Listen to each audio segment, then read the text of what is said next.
What's up, everybody? This is NFL Network's Adam Ray. This is Only Crooch. This is Matt Waldman. This is Chris Zork from your Chicago Bear. I'm Deanne Miller. Dan Weeder. Hey, man, it's Rashad Whitfield. I'm Courtney Cronin. Hey, this is David Kaplan. Listen to me. You want to learn football? Listen to my guys, Phil and Shane. Shane and Phil. Shane and Phil. Oh, Phil. On the Tape Never Lies Network. On the Tape Never Lies Network. Tape Never Lies Network. The Tape Never Lies Network. Tape Never Lies Network, home of the greatest Chicago Bears fans on earth.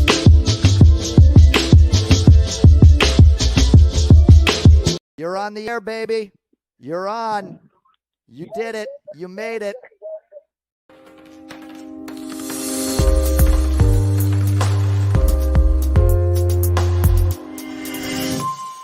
The following show is for mature audiences only. Watch the tape, and when you see the tape, you know the tape doesn't lie, and there's just the tape doesn't lie.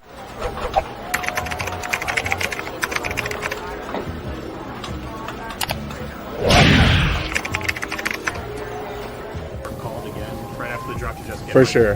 Yeah, you know, I think that's a bit like a good feeling when something doesn't go your way, but they come right back to you, and then you make a play. I thought I owed it to the team to do that, but I'm appreciative of that. In the moment there where all of a sudden now it's fourth down, you got to get back. Probably not a lot of time for an explanation. Yeah, exactly. You can't really sit and dwell in the past and think, damn, we should have got that call. We had one more play to go get it, so that was all that mattered. And sometimes those things work out and sometimes they don't. Today it didn't, but I'm sure it will soon.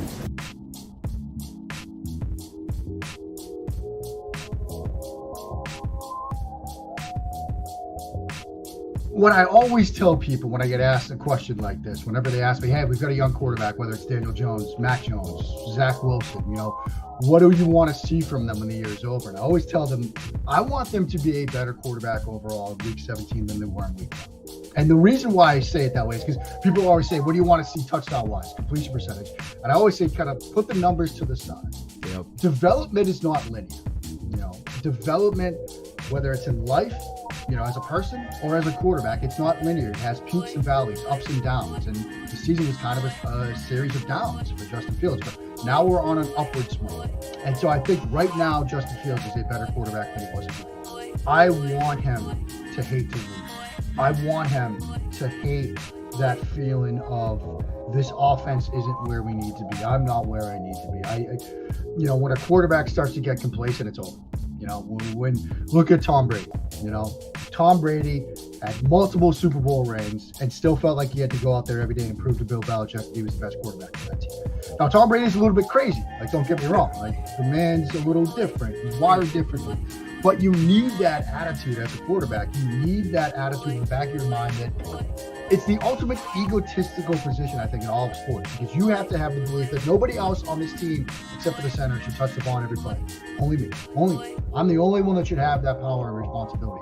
So you have to have in the back of your mind that drive that I have to keep improving. If it were the alternative and that game against Washington, he's like, we'll go get him next time.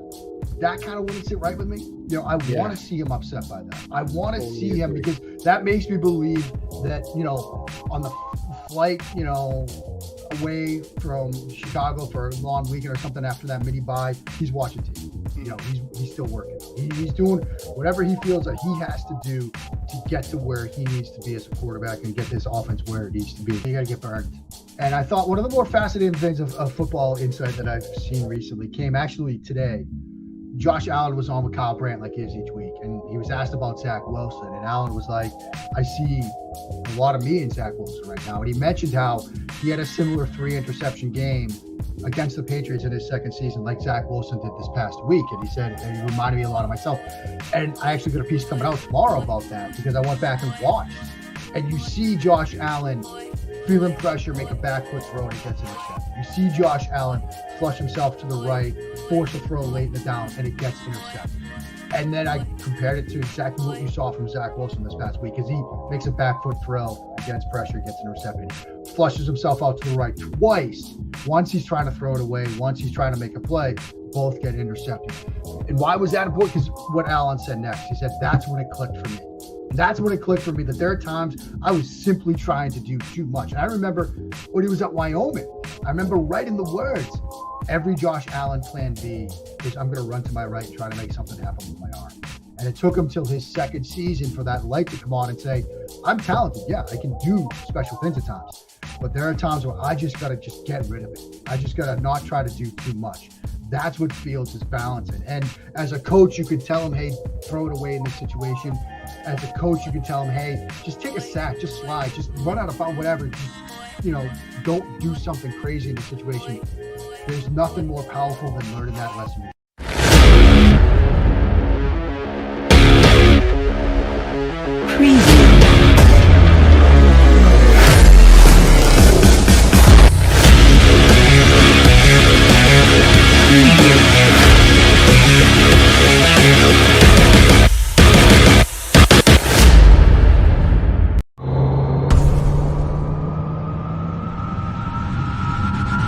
Hey, what up, my boys? Phil and Shane, man. Just wanted to reach out to you guys, man, and express how great it is to be a part of what you guys are doing, man.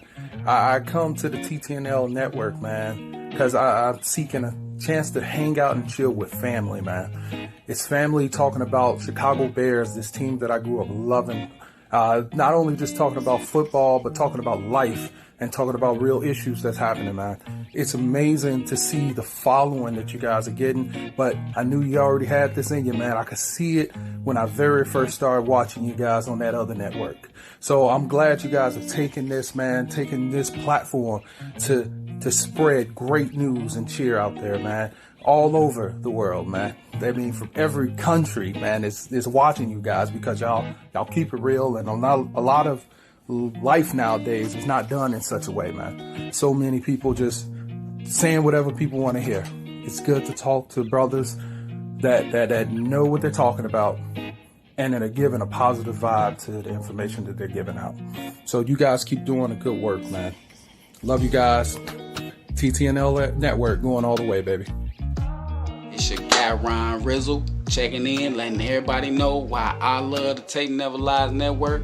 First off, it's truth, 100% truth, no narratives, no bullshit scripts, no pretend it's this when it's really that. You gonna get that. And the tape, the breakdowns, the learning. I mean, I've been watching football a long time, man, and I learn something every time I watch X's with the O's. So if you're not a patron, subscribe and all that. What else can I say about the network, man? They just 100. It's always that. The tape never lies. Don't forget it. Everybody need to subscribe. And last but not least, the hip hop, man. Shout out CK, shout out DDP, and everybody on the panel.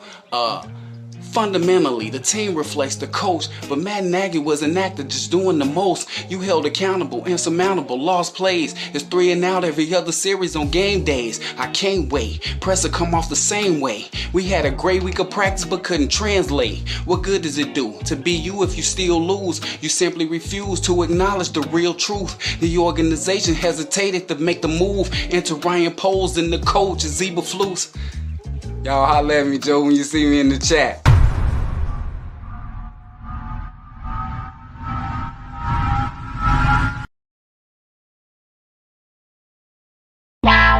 Draft Dr. Phil and the smartest man. Keeping it 100.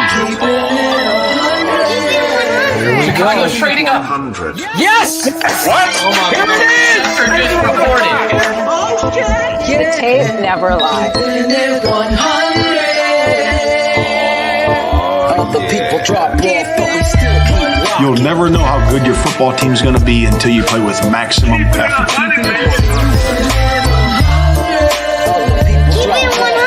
Keeping it 100. Open competition. Take over the North and never give it back. Smartest man. My Chicago Bears select Justin Fields, quarterback, Ohio State. Guess who's back? The two dudes that kept it real. Dynamic do or that, you love the smartest man at Dr. Phil. Breaking down the film, never a problem, kick it straight. Most shows focus on stats, we focus on the tape. We keeping it 100, never running east to west. We coming with that truth, cause that's what our fans expect. Cut off the freaking anchor, forward to be free. But don't you worry, Shane's got the dumbest tweets. It ain't no secret, Phil and Shane got some haters. But now them all stuck like the 2 hour laters. Debaters, frauds get kicked like Coach Tabor. Cuts had to be made, we added a barber moderator. Up and down, boys got you double checking. Sad sacks trolling like a fool drunk texting. Flexing on the truth cause you know they'll never change. Real, recognize real, that's what you get with Phil and Shane. What we do when we're breaking down the Bears. Fuck a play or a captain, all of the unfair. The tape never lies. The truth, you see, we laugh, we analyze, so there's no babies like Maybelline. Straight to the truth with acumen and facts. We got a sad nerd, but he's not just giving nerd stats. Car crash, big impact like Trip Sack. Every Wednesday night you got the smartest man and Phil back. Now we know you're smiling like a fat kid with fun dip. We're back better than ever and we're keeping it 100. Keep it 100. Draft Dr. Phil and the smartest man. Justin Fields gets outside the pocket, puts that ball perfectly where only Mooney can get it. 2 feet. Draft Dr. Phil and the smartest man. Keeping it 100, baby. Keeping it 100. Draft Dr. Phil and the smartest man. Keeping it 100, baby. Keep it 100. Keeping it 100. Birds never lie. Yeah, exactly.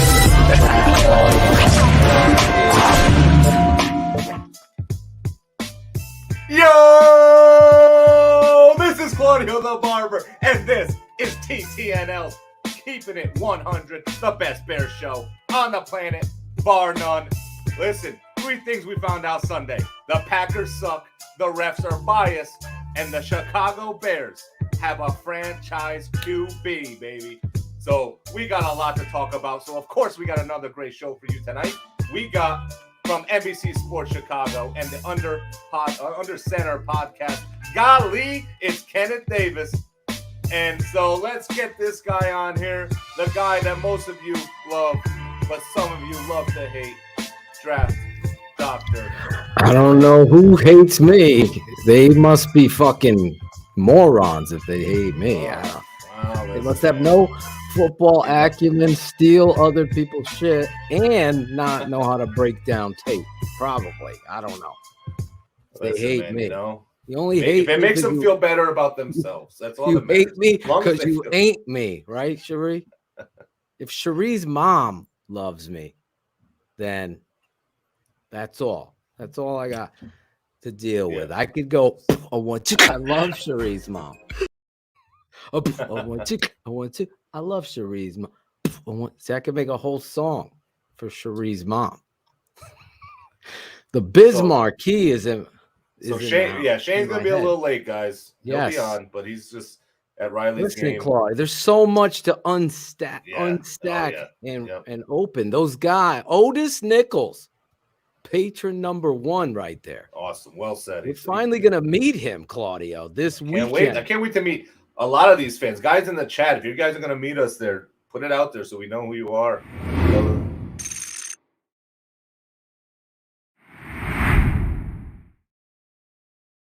Yes, the TTNL Tailgate. We're going to be with Fat. That's First and 10 Tailgate. We'll be out there. Bear Mysterio will be on his birthday right there. Can't wait All for the TTNL heads will be out there. The Hylas Tower. Can't wait for that. 524 South Wabash. Wabash? Am I saying that right, Cherie? Waba? She's saying no. She's saying no. How do we say it, Cherie? Wabash. You said it right Monday night. I did say it the other day. Wabash. Wabash.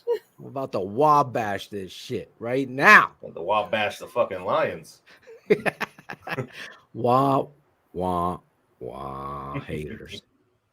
Cherie corrected me there. Yeah, we're gonna be out there. Come out and say what up to us and chill out. We'll have some surprises celebrating Bear Mysterio's birthday and also visiting with you, the fans. I totally am so apologetic to those Texas fans, those Dallas fans that wanted to meet up. I apologize. I'll speak right into the camera that I wasn't able, because I was on lockdown by 1 March, that I couldn't go anywhere else to take pictures with fans. But there was about 50 people that I totally blew off, and it bothered me at night. I asked my wife, like, I just wanted to go just say hello, anyway. But this time, if you're there, we have Hans coming all the way from Germany, Claudio. Yeah, that's my awesome. boy, Hans Osterwalder. How do we say his name? Osterlander? He's coming all the way from Germany to meet up with TTNL, watch the Bears for the first time. He's never been in Chicago, so I can't wait to see him and his family, and all of you fans that I know. Otis Nichols, patron number 1, is going to be there. So it's an exciting time. And as you said, as Muhammad, I kid you not, I was bothered by it. I just wanted to go out there and shake hands with a lot of you guys. If you were one of those fans, just leave a comment in there. I'm going to try to make it up to you with something else. If you were one of those Bears fans at Dallas, and Jim knew how much it bothered me too. But there's been a lot of hurdles that this TTNL network has had to overcome. And Claudia was like, "Are we fucking jinxed? Like, is there like a black?" Sad, but it's like on the personal side, on the network, it just continues to blow up. I don't know what. I don't know if people do different math, Cherie, these days, but I know when we started this network, there was 1,248 subscribers. 1,248 subscribers. I don't know what the number is now, but I know it's more than that. If you're looking to join the tailgate party this Sunday, it's at 524 South Wabash. There it is. I was overthinking that. Wabash Avenue, Chicago, Illinois, 60605. Unless you want, and that's the address in case you want to send the mailman to deliver me something. Yeah, flyer. I don't know where it is. Put in the. I guess that's to help people with directions. Oh, okay. Thank you, Nelson Daniels. I appreciate y'all. Keep it up. Is that Nelson Daniels from way back since the old network, Shane? I don't know. Could be him. All I know is I'm definitely going to be there. You're going to have to freaking bring a tank to stop me. The whole crew. The boys, too. You meet Tate and Dev. You get to meet Tate and Dev, Ivan, Vargas, Alan Bratcher, Alex, the swag man, Acevedo, Cherie, Cars, giant Cars. Cars is a giant. As long as he wears that suit. Like he's got to wear that suit. That suit is fucking. Did you wear the suit, Jerry? Yes. You're going to meet everybody in that picture and more. We got some surprise guests, too, coming possibly to the network. We're also excited that we're going to have a surprise TTNL party Friday night, where we are taking everybody from the TTNL network out, thanks to Jim and his wife. That is going to be fun, too. So keep your dial tuned in to our channel as we continue to grow. We continue to stay the same. I've never changed. I don't flip-flop. Take a sound drop on that. We're getting better, kind of like our quarterback. Getting a little better. Right? Listen. Is that the main story? I think that's on everybody's mind. I felt bad because season ticket holders were giving tickets to TTNL when the Bears didn't look so good. It was good. Now that Justin Fields is so exciting, tickets disappear. It's they like reneged. They said, "No, we got to Justin see this. Copperfields. We got to see the magician." The magician. Yes, Which he is. He is like a magician sometimes. I mean, I've never seen. I put it out for patron. I talked to Shane. I'm just gonna probably unlock my video series for everybody this week on YouTube, so you understand what it's like, and what we do at the network. Because isn't Shane here? There he is. There he is. Hello. I didn't Were want you to waiting patiently back there. I was waiting to be added. I know. Oh, I don't just you came up. I don't just fucking burst on the scene like Alan Bratcher. Remember that, Alan? Yeah, Phil. Real quick. You really want to go there, Phil?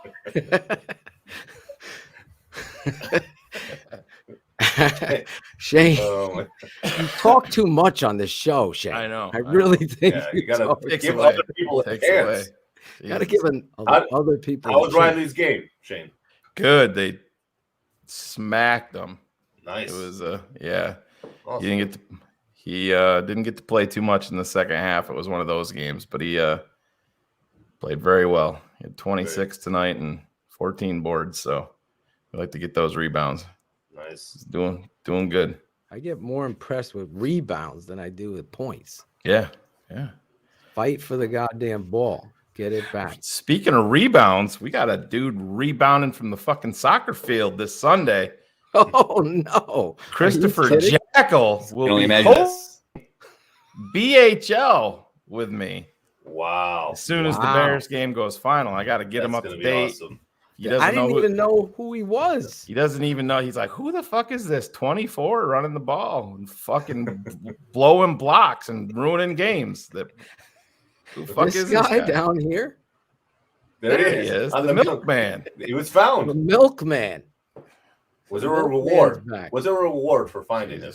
That's the question. Apparently I came in hot tonight. There's probably people on other networks shitting their pants right now. Oh, great. What's he going to say now? What? All we have to say is the truth.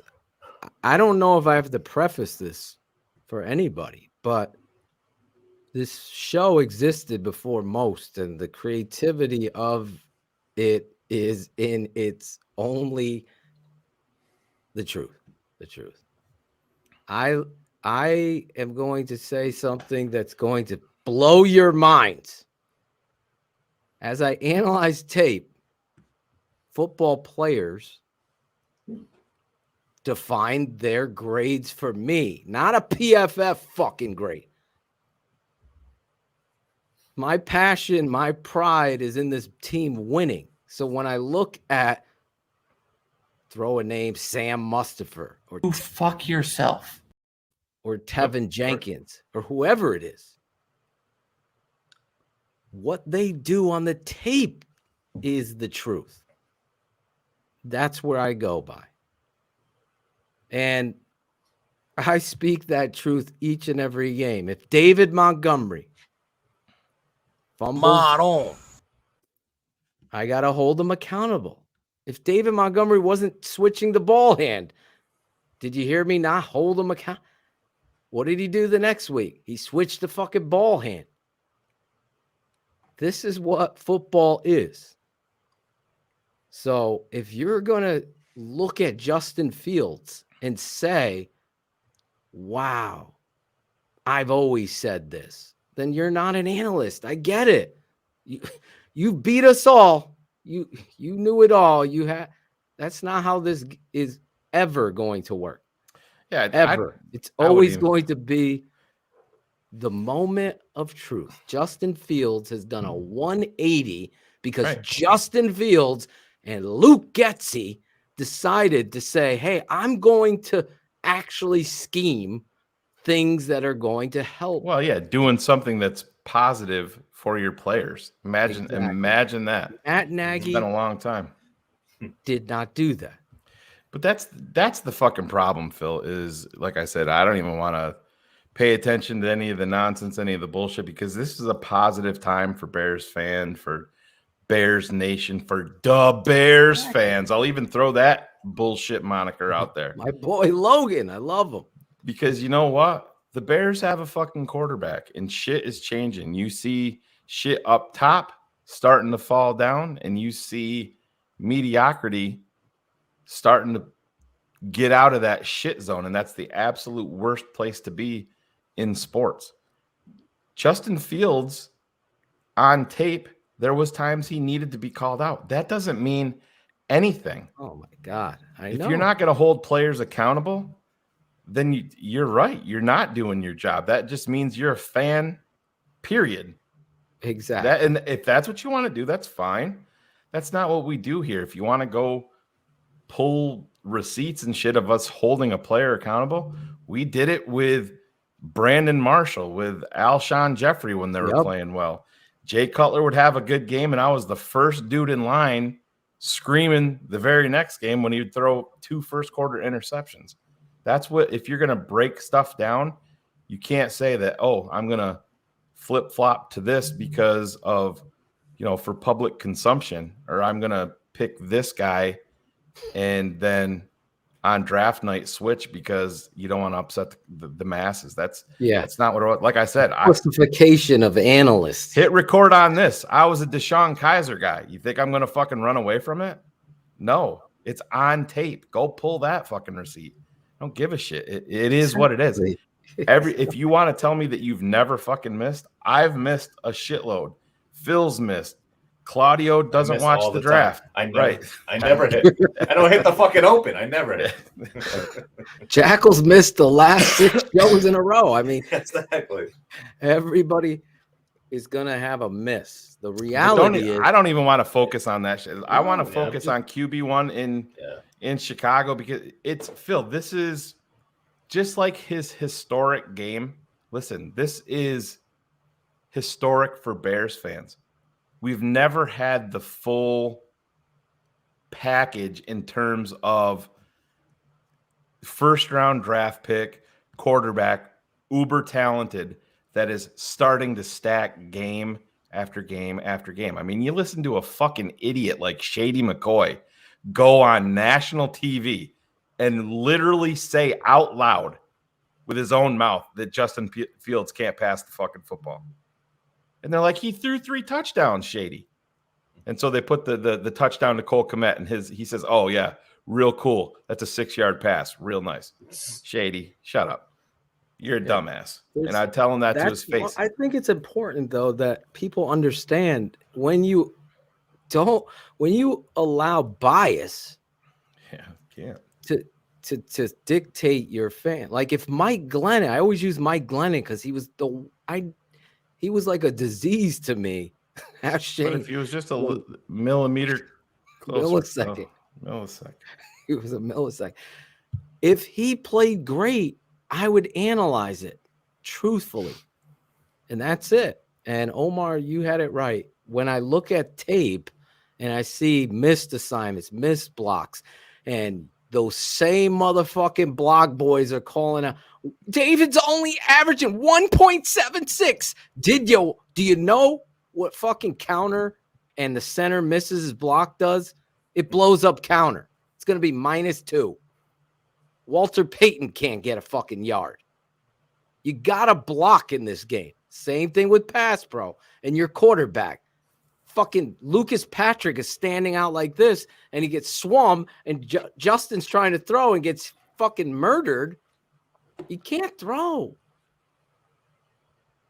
When Matt Nagy's dropping Justin Fields back, 7-step drop, 7-step drop, 7-step drop, all curls, post, curl, flat, post, slant, flat, curl, flat, curl, flat, curl, flat. And it's over, and then you're getting, let's throw curls. there's no counter to what it is that you're doing, then yeah, you're going to look like garbage. You're not going to know. So I just sit here and I laugh at people. I'm the OG telling the fucking truth with tape. I had to fight to show people Leno. You fucking kidding me? And I'm like, come on, let's just look at the truth of truth. Well, speaking of truth, Casey, 95%. I don't know how to tell you that you are epically wrong. So we will call out people in the chat if you want to say that 95% of his rushing yards were from busted pass plays. Not true at all. You're making that up. You are literally making that number up to try to push your narrative. We don't do that here. It's a bullshit stat. It's made up. Even if it was, looking at the reality of truth, Justin Fields is what I said. He's a magician in the pocket. I saw the same thing with Russell Wilson, except Justin Fields 6'3" and runs a 4.3, 5.40 yard. And he has accurate. There are flaws in Justin's game. Absolutely. And they're going to be criticized exactly. here. And they should truthfully. Be. Right. But the whole picture is going to be embraced. This isn't Colin Cowherd and Shannon Sharp and somebody else with an agenda. This will never be that. It'll come from an educated place, and that's where it always will be. And I look forward to it. I look at Roquan Smith. I'm showing you he's freelancing. Meanwhile, he's leading the NFL in tackles. Well, that stat could be manipulated, Cherie, and Cherie's mom. Because if a linebacker is leading the league in tackles, but he's tackling 7 yards down the fucking field, what fucking sense does that tackle fucking matter? So let's look at truth in football. You've never played the game. You've never played the game of football. That's where the context of what I'm telling you matter. I played. I coached. I scouted. I love it. I live it. I breathe it. I think about it all the time. I'm bothered that fucking Tevin Jenkins missed a linebacker on fucking counter that would have set David Montgomery. I love Tevin Jenkins. Do I not call him out? Fucking call him out. Got to make that block. That's what a good coach always is. When fucking, what's his name? The running back, the white kid. Now he's with the fucking Cowboys. He was on our team. What was his name? From Oregon State. Why am I drawing a blank? Oh, Hollywood Rye. Hollywood Rye comes on this fucking network and says, yeah, guys, we don't put the game up and watch it in front of, and they finally did it. And we were like, Coach, we really like to be held accountable. That's what was under Nagy. You fucking kidding me? Ask Shane. I had a freaking conniption. Like, what is going on? Like, this is like textbook day one. I would take every kid and watch the tape right in front of them. Did anybody tell Logan that Sanborn started this week too?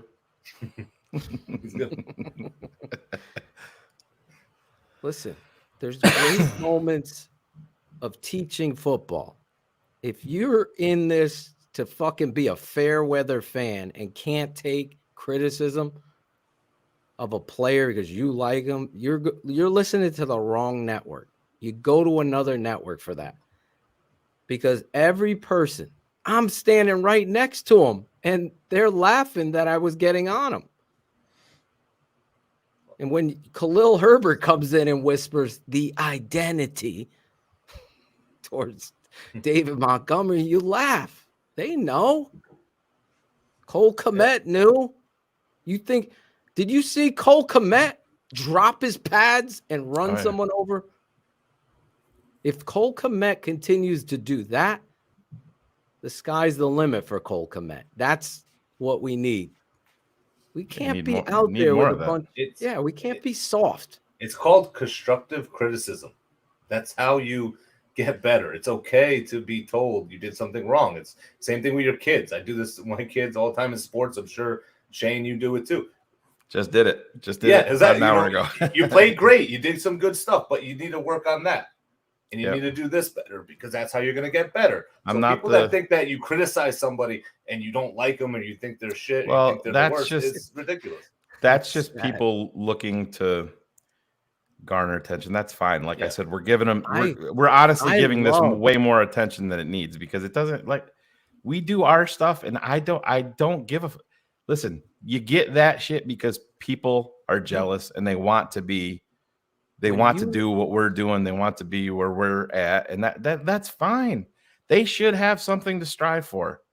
Like I said, it whatever. No, I'm just clarifying up the fact that yes, I'm watching a 180 on Justin Fields, but I'm not sitting here having a parade. He's arrived. No, nobody's saying that. That's what somebody I came hope after me on. a lot of Somebody people came after me on understand. Twitter because I called Ben Albright. Ben Albright said, according to his sources in Hallis Hall, which Ben Albright is locked in with the Denver Broncos and probably with some other teams. I've yet to hear him break anything Chicago, which is whatever. That's neither here nor there. But he said, according to his sources, that the Bears are not settled on Justin Fields yet. He's still auditioning for 2023. And I'm like, Ben, you're better than this, man. What you're tweeting out there to everybody makes no sense. The audition started in New England, ended in Dallas, and the exclamation point was made. Phil, he would have had to have been god awful in 2023 or in 2022 to not be QB1 in 2023. Absolutely. We all know. I mean, terrible. Absolutely. So it's a bullshit statement by Ben. And Ben doesn't have a fucking source in Hallis Hall saying that because that's just not and even then the his energy. thing is the part that irritated me is Ben referred back to the Peter Bukowski mode of defending himself. Like when we had our back and forth with Peter to try to get him on the show, I tweeted to him and he's like, "Oh, you're trying to use my name for clicks." And I'm like, dude, do you think you moved the fucking meter because you have a Locked On Packers podcast? I mean, who the fuck cares? I know you have 20,000 Twitter followers. That doesn't mean shit. It doesn't mean anything. Nobody is using Peter Bukowski for clicks. We're using you because you're a pretentious cunt that is an asshole on Twitter to 95% of people that aren't Bears fans or that aren't Packers fans. I always forget to send Kenneth the invite. Albright is doing the same type of deal in the whole Patrick Surtain. Let's ask Ben this. Do you think the Denver Broncos would rather have 3 first-round draft picks and Justin Fields right now or Russell Wilson? 3 first rounds and Russell Wilson right now. No. 3. They would have 3. Maybe I mean, three first rounders and Justin Fields or Russell Wilson. Yeah, that's 3 first rounds of Justin Fields. Right. Yes, well, one of the first rounders would have been Justin Fields, but I mean that's the thing. I mean, Green Bay is the same type of deal. If they would have made the Denver deal, who knows? Maybe they draft Justin Fields, and then we all are, up in arms because we're trying to build around Davis Mills or Kellen Mond, for God's sake. Listen, I like Davis Mills coming out. Oh, so did I. But I mean that's the thing. Everybody, guess what? Let me do this. And I'm not I don't want to address this directly, but you know what? If you want to be a badass and think that you're better than everybody, put your fucking rankings per position out there for everybody and talk about it like TTNL does. Do that. Exactly. Put your name to stuff, break down stuff that you've done so I could see if do it. Do it before me. I've recognized a lot of people just repeat. They're like parrots. I listen to no fucking podcasts. I listen to nothing. Shane will send me. Jim Larison will send me. I don't care about anybody and what their thoughts are. And if I'm in a position where I'm working out which finally I started again, thankfully. I'm not even going to comment on anything about that. I'm going to tell the story about it. No. You don't even know. Oh, I don't know what you're talking about. Sure you do. I do? Yeah. I'm lost. I got to tell the story about me finally working out and my eyes were bigger. I know Claudio knows this.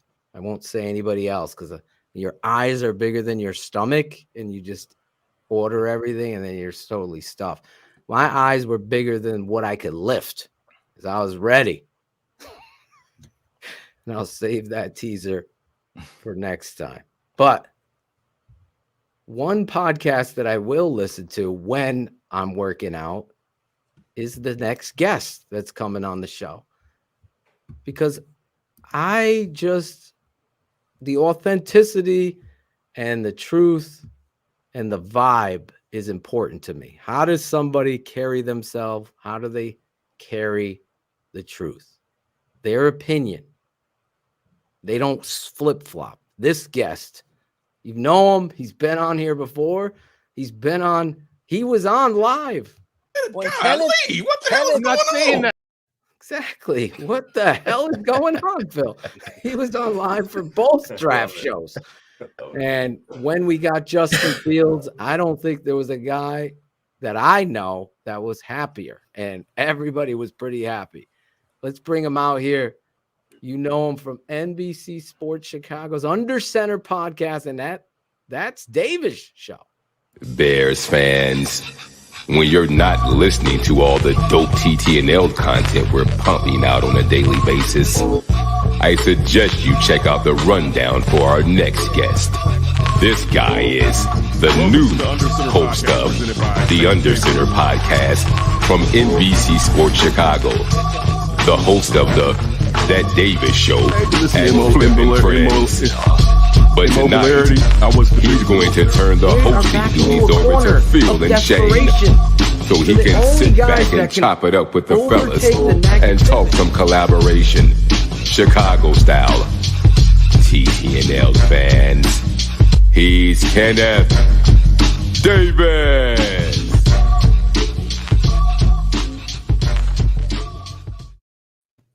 There he is, bobbing his head. What's up, you two? What's up, TTNL community? How are y'all doing today or tonight, man? That you bopping your head had nothing to do with the music. You're doing that because QB won. Am I right, Kenneth? Look, it's funny. I go back to thinking about you guys coming on my show and us debating the Mac Jones, Justin Fields. It's not to bring that up, but Ryan basically fleeing during the debate because y'all game was strong. It's like, dog, if you don't get out here, let's get to going. Listen, look, okay. Let me say just my truth and my honesty. Just getting back to everything, Justin. There was a time earlier in this year. I'm like, am I bugging? I didn't abandon him, but I was honestly like, and the levels of the ceiling. I started to think, all right, and I said it to actually one of the writers on the show, Josh Rock. We were walking in the garage together, and I said, yo, in about 4 to 5 weeks, if we don't start seeing something, this may change how we're discussing this, because I don't want to come on here lying. You know what I'm saying? Like, that's one thing I try my best not to do. I'm not trying to really eviscerate anybody, but I don't want to be a liar. Like, I try my best not to be a liar. That's why I love you, because go ahead. Please finish. That's important, because if you're analyzing, you have to do it truthfully. You have to, even if you're biased, you have to be cognizant that you're biased. Yeah. I'm a Bears fan. All right. Yes. I apologize. We're all Bears fans, right? And we've all for years have thirsted and want. I mean, it's odder not to have had a great quarterback than it is to have had one, if you really look at our history compared to even teams that people would laugh at, right? So now this last 4 weeks, and just the rising tide, rising all ships, and to look at his class and think about how, and I'm not even saying this in a negative way to those general managers of those teams, they try to provide that quarterback with assets to help raise him. now we're looking at someone who's doing the raising alone. And to think about what he may do in the future when you start to provide that, and I'm not saying particularly that school, but what he had at Ohio State, those talented players around him, particularly in front of him. This is that's the worst part that Ryan Poles has done. And it's not one of those things where I'm on here saying like, dude, we've been talking about this on the show. Like, dude, you didn't get Armstead. Not to say, of course, you should try. Just average guy. Like, you didn't average dude bodies so that this kid isn't all right. Like, it's so and so it was hard, the evaluation, but just, man, it feels good. Like, it feels so good. I want to be able to, honestly, to y'all, I want to be able one Sunday to not think about I have to do anything but watch the Bears, and I don't have to talk about it. So I can just feel it without taking notes. You know what I'm saying? Just like my youth, you know what I'm saying? Or different times where the Bears were good and you could just really go. But, man, it's lovely. You know, look, we're living in a great time right now as a Bears fans. Absolutely. That's what I said to Phil, when we had that mini bye and the Bears didn't play, I said to Phil, I'm like, this is the best Sunday I've had in a while. It really was. And it was not because I didn't love the Bears, but it almost became work to talk about them because we're like, here we go again. Like you said, Kenneth, our expectations were through the roof. Nobody wavered here or with you with Justin Fields. Our expectations were just so through the roof when we saw the struggles last year. And then when you saw them early this year, of course, you're like, Jesus, we thought we'd be a little bit further ahead, but that's what makes this that much more sweeter now, seeing where this is going, because it's uncharted territory for all of us. It is. This is beyond. I can remember the April 2nd, they traded for Jay Cutler. Jay Cutler Day. Jay Cutler. Yeah, Jay one of the greatest days ever. Jay Cutler Day, man. But this Strangers in the street. We got Jay. Yeah. We got Jay. We got Jay. This is different, though. This is our guy from day one. This was the guy that, on draft night, I mean, it felt good to win one on draft night when we got him. You know what I mean? We're like, wow, Adam Rank came out hot as soon as we got him on our airwaves. And he's like, we got the guy that's pissed off. We got the guy that's got more talent than anybody. We got him.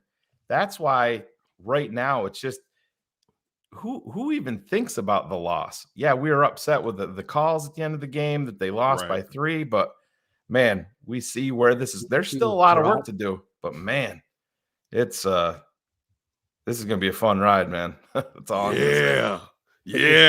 Kenneth, I'm gonna stay with what you started, because I think it just correlates to what I was saying earlier. It's like you only could go by what you're seeing. Yeah, and the offensive coordinator is the key here. He had to wake up to the reality that my center is not good enough. My left tackle is not strong enough. We're not good. So we have to scheme some of these things, move the pocket, protect the edges, and allow Justin to get these passing plays that are going to get the ball out of his hand and let him move and do what he's doing. What Justin gained in that is the confidence to say, I'm feeling it now. And he's become a magician. I call him Justin Copperfields, because there he is. He's just out there. I mean, the left tackle's getting blown. He's still getting fucking blown up all the time. The center. Anytime you see that left spin, it's usually because Braxton has gotten his ass pushed back. Anytime you see, come on, man. And you know what? The relationship with Getsy and him, and then Justin allowed to be who he is, has been the difference. He woke up one day, Kenneth, I'm getting out of Dallas. Like the scoreboard said one thing, but I'm sitting there next to Jim and I'm like, Jim said the same fucking thing. we can score again with this guy. And we're still, you never felt like, oh, this is over. Rex Grossman, fucking game's over. Fumble. Are you fucking kidding? I fully expected it if EQ could have caught that ball, which he definitely should. I mean, it was, my God, placement was perfect. I'm like, fuck the field goal. I'm going. Yeah, we're going. We're gonna. I fully expected him to do it, and I'm like, I'm saying this about a Chicago. I was about to Bears say, how strange is that? How strange is that, Shane? How crazy is that to be like, yo, no, we're going to turn it over. Don't turn it over. Right, No, we're gonna go win, dude. Think about that last play, guy. Forget. We all know I fucking did a 20-minute rant on the shitty fucking ref. I guess they apologized tonight. Yeah, for two of them, for Eddie's. For Eddie's and that. Oh, if you heard BHL, you knew I was right with my rant because that's bullshit. But anyway, Justin Fields on the final play, it's 4th down and 10, drops back to pass. Someone whiffs on a block on his backside named Braxton, and another guy's coming through, and Justin escapes out the front door. He's got sees EQ and just delivers a fucking strike on a dime. This is like backyard football, motherfucker. Here you go. Catch that motherfucker, and we're winning. This dude just went all fucking, what's the dude on SpongeBob? Patrick. He had fucking Patrick hands on that. It just went whoosh, right through him. But he missed it. But you know, you want to know away from Justin. It does. But you know what is even more important than that from a team sense is after that play. Yeah. EQ was hanging his head. QB1 walks right over to him, slaps him on the back. And that's you're not reading the book like Mitch is to be a leader. That's just born in you. That's just doing your job, building your guy up. And there's just I don't know, Kenneth. It's hard to grasp it. It's our dude. You know what I mean? I want to say one other thing, Kenneth, and I want you to talk about it. And it's akin to Karav Patel. Justin could throw the shit out of the ball. He's running because he has to run. Yeah. It's an ability that God gave him. I mean, that 61-yard touchdown run. We forget the Vikings game with the 78-yarder that got taken away on a phantom hold, right? Or block in the back. Took that one away. This kid is so freakish athletic, Kenneth, that his passing gets overlooked and people are running with this. We had Mark Schofield out on last week, and I knew I was setting Mark up for a spike. He's one of the best QB gurus I know. And I was like, can you talk about Justin Fields being a one-read quarterback? And he flipped out on it because it's such a crock of shit that he is that. He's lazy narrative that it's just a lazy guys narrative. Like Dan Orlovsky was putting out there and saying that he was a last one in, first one out guy. Remember Dan Orlovsky put him as a tier 9. Tier 9 in the draft. Ninth quarterback. Undrafted. 9. Oh no, yeah, it's documented. Unbelievable. Dude. Listen, you know what? It's kind of like, and I'm gonna be honest, I probably like a little bit more SEC football than I do Big Ten some of the times. You know what I'm saying? I like it live. I like it. Smart man. It well, right? But we've all watched one because of that. We've all watched Justin. Even if you didn't watch the Big Ten, you saw him in the playoffs. Yeah. You saw how he was winning in the Big Ten.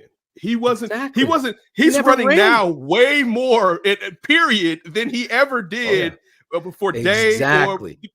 So like this also now, if you want to say, because we're talking about a college player, that the intermediate passes, perhaps he needs to grow and have more accuracy. But again, you're talking about college football where you have first round picks on the outside. What do you think you're going to do, right? When you're playing, and this isn't Michigan last year and this year, you're playing Michigan, Illinois, and Northwestern. What do you think? No, we're going to bomb these fools. All right? Like, I got these guys right here, these top 10 receivers. Dog, I'm going to work. We all saw him win from the pocket in college. So to me, that never made sense. Now, you're telling me that he needs to improve his footwork, or things like there's a lot of everyone's not going to be Mac Jones. But part of the reason that Mac Jones has to be Mac Jones is he has to get everything out of himself. Exactly. All right. So he has to be built up from the bottom up if he's going to get enough thrust on the ball. All right. Point. He can't sit there and throw back foot and throw it 50-something odd yards because it's going to go sailing into a defender's hand. All right. So like it's using common sense sometimes when you're kind of saying stuff like this. You know what I'm saying? So it's not that, well, you can't say anything about Justin. No, you can, if you, especially being an expert, there's way more people smarter than me when it comes to stuff like this, but it's common football sense, and we've all had something to do with football. All right. So it's applicable to more sports in general. Like, for instance, it's real quick, Michael Jordan. Yeah, Michael Jordan didn't shoot the three ball. Nobody was rarely shooting a three back then, but because he can get in the lane whenever he wanted to, he didn't have to initially. Right. All right, and it's the same thing applies. Justin could throw. Dog, people act like he didn't have one of the best deep balls in college football for the period that he was in there and accuracy. You can build back off of that with the type of kid like that. And the last part I'll say is this. He's so athletic, it doesn't look like he's as fast as how fast he is. Because it doesn't seem like he's trying or he's giving that exertion when he's doing it. You know what I'm saying? Did you see the field level view of his touchdown run with Joniak's call? You got it. I'll send it to you, Kenneth. It's blinding. I mean, and that's if you've ever had I've never been able to do it in the NFL. I have had the ability to do it in college, be on the sideline.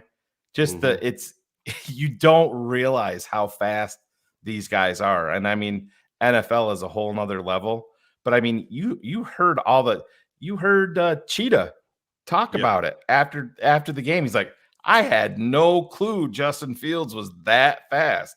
He was sitting on the sidelines watching him. And like you said, Kenneth, he's so big. And he's got those long strides. It doesn't look like it's like Eric Dickerson back in the day. Yep. Everybody's like, you're not running hard. Nobody's catching him. You know what I mean? It's crazy. That's a great one. The other thing I want to say on top of Justin is I'm in Dallas. I see the beating he takes. Oh, yeah. I'm getting on the plane. I was fortunate enough to travel with the Bears. I think you might know, Kenneth. Yeah. Despite all the minutia and the bureaucracy, I could not miss the opportunity when I look over to my right and there's Justin Fields sitting in his cubicle bed or whatever that seat is that he is on the plane. I didn't give a shit who's behind me. I'm like, Justin, you played a game today. He was so... like he wanted to stand up to shake my hand, but he's, in the plane. So he's like, thank you so much. But it was because of his toughness. That for me is the most and that's when he's played his best ingredient. Football.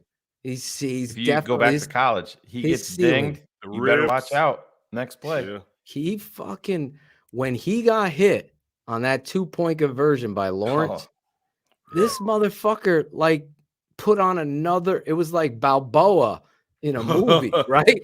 He got up like, I'm going to hit everybody in the middle. I'm just going to, and our concern was New England, they played the complete game. Where are they going to take a step back? The fucking greatest thing about Justin is he's not letting anybody take a step back. Follow my lead. And that's why we are talking how we are about this kid. Yeah, he has things in his game. He had that pick. It was offset. That was a bad throw. He's got to learn. But, hey, one went our way finally, and he didn't have to deal with the interception. You learn from your mistakes. I totally agree with you guys. This kid's writing his own story, and I'm loving everything that I see from it because for the first time since Eric Kramer, I told Eric Kramer was very critical of Justin on our show early on, and he's saying it too. It's like he's done a 180. You can't even believe how much he's grown, and that's a testament to Justin. It's a testament to Justin, but I haven't felt Bears offense comfortable like this since Eric in 1995. Like I knew Graham. I love that you say that because too many. Listen, Yeah. J-Day was a great day. Never get it twisted. Yeah. It's in my top 5 Bears days of all time. All right, especially because I loved him at Vandy. Like I loved him at Vandy. If those 3 quarterbacks, him, Liner, and Vince Young, I wanted Jay. All right, so to get him, but I think I've said on him in the past, man. I say 4 to 5 games in, I said, oh my God, we got Jeff George. Right. I said this is not going to get to where we thought we were going to get, and it didn't take a whole season. It was like, okay, so I see maybe why McDaniels was willing to let that ass go, right? And to now, and Shane mentioned one. This is like some old Lakers, NBA Lakers stuff. You know, Lakers don't treat you the same unless they draft you, right? You're not gonna get to say Shaq isn't Kobe. If Shaq was drafted there, it'd be different. But him being our guy, right?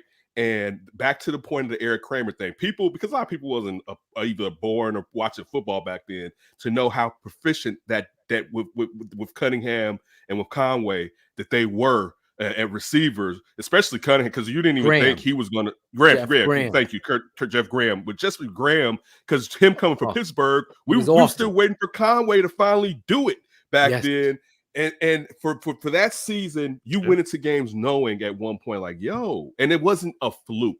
You know what I'm saying? All these other times that in our heart of hearts, there's always been a little fluke to it. You know what I'm saying? It's always been where 2 interception returns for a touchdown back-to-back weeks. It's always, but now, like, listen, and I hope it continues to go. Dog, we show up on Sunday, and I always say this with the Packers. The Packers step into any situation outside of this season, any situation, and knowing if it's a gunfight, we got big guns over here. Like we can run it up if you want to run it up. We've never been able to consistently say, "Oh, you want to run it up."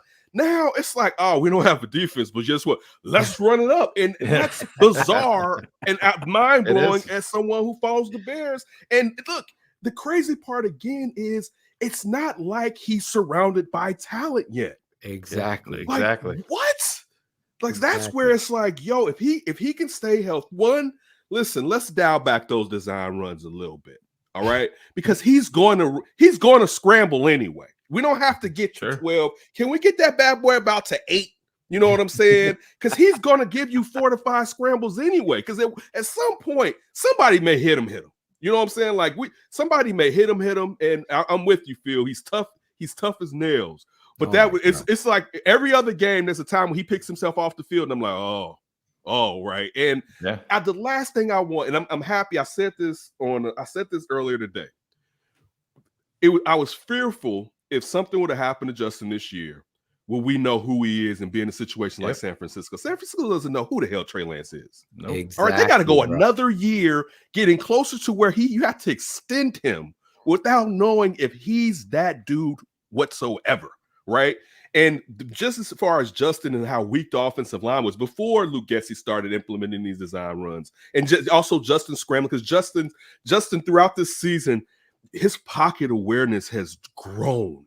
Right, like it's where he once peripherally he sees guys, like he saw Chubb before when Chubb put his on. He saw Chubb right before Chubb came. Amazing play, right? But there was a play where Chubb was behind him, and this is where he felt the presence and took. And last year that wouldn't have happened, but last year also who was coaching him up, right? Exactly.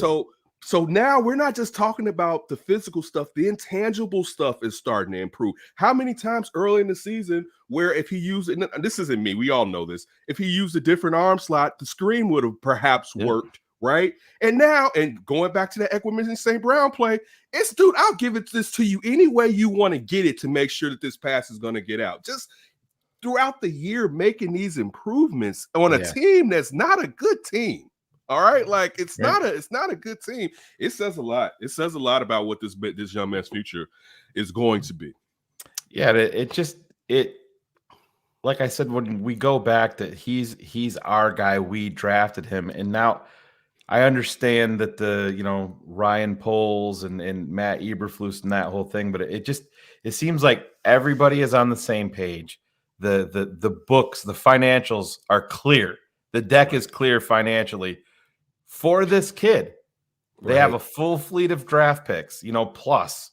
And it's just, this isn't Chicago. This isn't what we're used to. Right. It's like, oh, we got Jay Cutler, but we have a third and a fifth round draft pick to bring in Johnny Knox in the fifth round for him, and then forget about it. It's just, it's hard to grasp, and this is the thing, and I loved the talent of Roquan Smith, but I beat the drum forever here. I was the guy that loved the talent, loved the way that he played.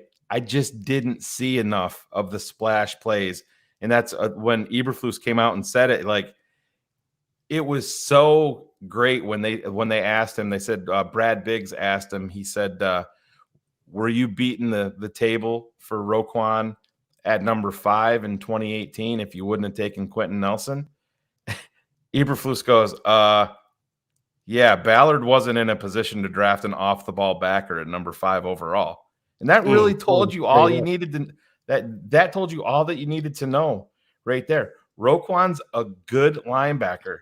He's very good at times. And Bears fans get weirded out by that. They want to say he's not a superstar. He's not. I'm sorry. Go ahead, Shane. But I'm just saying this is part of the bullshit that we need to get out of is the lore of the middle linebacker. The face of the Bears is Kyle Long at one point, a friggin' offensive guard. Do you realize how crazy that is?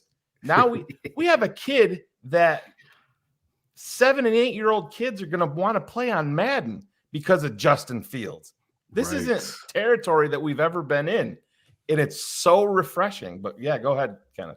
So we were in studio doing some recordings yesterday, and I said to our 2 reporters, I said, do you know that how this thing is trending, that to some young person in the next 15, 20 years, you could be Dan Pompey?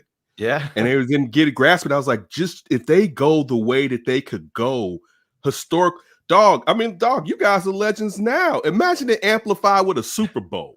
Yeah. Right? Imagine just think, dude, I was just thinking as you were talking, Shane, I can't wait for the next TTNL draft coverage to come on here. Yeah. And usually we trying to calm people down like we were with the second round this year. We was like, listen, y'all, we didn't want this. Relax, just relax. The value is good enough. Just this isn't what any of us wanted, but the value, right? Dude, we're gonna be like shipping champagne. Yeah. Right, it's like, dude, Did you see Jerron Gilbert jump out of the pool, Kenneth? Wasn't that awesome? No, look, we're over that now, and then getting to the Roquan thing. So two weeks ago, I guess the day before the trade deadline, I said on the center, I'm not paying them. It doesn't make sense. Nope. It doesn't make. Let's be for real. Dude, it's not that you don't have an affinity for these players. It's not that. And I mean, even to Phil, I know you and how much, and I'm not saying we all didn't love him, Khalil Mack, but just think, would it financially make sense? Not how good he would be here, but financially how things are going, and what sometimes you have to do something else, even if you don't like it in the short term. Absolutely. So yeah. Getting rid of Roquan, it's going to hurt the defense. Robert Quinn's going to hurt the defense. But come on, let's be honest. They weren't going to give him that money because they would have given him that money, right? So, and also, dog, you can find that in the second and third if a will linebacker for a Tampa 2. You know what I'm saying? Exactly. Like for real, you can. Exactly. That's on Ryan Poles and Ian Cunningham now to go and scout that kid out that we're going to underpay for several years and eat. Right? Like that's what you're supposed to do. You're not supposed to be like, just because and everyone went, we have the money. Yeah, dog. And I always say this to people. I hate paying a player. I want everybody to get paid. I hate on my teams paying a player and knowing that, you know what, it's going to be games in the future where I'm be like, damn, why did he have to give him that money? You want to pay somebody and basically be like, yo, it's whatever. Because he's earning it and he earned it and he's continually earning. And I knew with Roquan, there was going to be times where I'd be like, man, they could have used that money on something else. And it doesn't make sense where they're at in the rebuild to do that contract. There's one person, and I want to ask you this, Phil, that I do want to see get a little bit of money. All right. And it depends on will he stay? Will he depend to stay around? I wouldn't mind them and the people I know, but it's dumb. You don't do this. I wouldn't mind keeping your man Monty around, bro. I wouldn't mind keep. I would. I like say that. it to everybody all the time. Because I think you can. I think the numbers may not be ridiculous necessarily on it, and so I wouldn't mind. But I understand how the NFL is now, and if they moved on from him, I would wish him the best. But I wouldn't mind because I don't think the numbers would be. But I'll say this: if someone's going to give him a crazy deal, David, you run and you go get your money. You know, because being a running back in the NFL, is as a short third term rounder, like you a have mug. to. That is the one. Thing. That's the one thing in free agency that it's loaded. There's you have a ton of guys. $130 million in cap to go to a leader, a key pillar piece. This is a guy that plays. Everybody that played the game of football can see it. I mean, I'm talking to Zorich last night. He's like, man, Monty is trying to do everything in his power, and they're not blocking. And Justin's got to take the edge. And I go, I know. It's unbelievable when you watch the tape. And David Montgomery is just somebody you want in your clubhouse. Yeah, I totally agree. It's just the part that gives me pause is with him being a third rounder. Listen, I'd love third round money. I'm just saying that his financial expectations may not fit into what the Bears want to point. You always say that, but that I'm with everybody in the NFL wants to be paid. It's the truth. Look, it goes back even to what I said, dude. He has to get that break. He deserves feel regardless how much absolutely. He deserves to be paid for how good he is. I totally agree. And he still doesn't get the props as the running back that he is. And he deserves for someone to give him, and like Shane's saying, you would think third round money is life altering. No, we're talking real life altering money. Yeah, he deserves it. And if it's not here, like I said, I wish him the best because he needs to maximize his time. This is going to be the last huge contract that he has a chance to get his hands on. Probably this is it. This is it. And you want him. I mean, just as a just remove Chicago Bears from it. If you just want to, speak to him as a friend, you want him to secure his life, his baby's life, financial. Yeah, that's what I'm saying. And that's why I don't know if his financial expectations are going to fit into the blueprint that Ryan Poles and Ian Cunningham have. Because listen, and I know this is the next thing that we're going to have to talk about in the offseason with Bears fans. We're going to have to put the foot on the brake a little bit because that $125 million ain't all going to be spent. I'll tell you that right now. I said that earlier. I know. People keep thinking the whole bank is going to get emptied out. No, that going to keep like 50 million, not it's like 60 the government. million. You won the Powerball. They're taking their pieces. Well, that's the thing. But everything is going to be structured with one guy in mind because when Justin comes up, if he continues the ascension and isn't hurt and all that, you're talking $50 million a year. Yeah, damn. For a quarterback. Right. And you know what? Pay it. Right. You got to. You know what I mean? Right. That's the thing.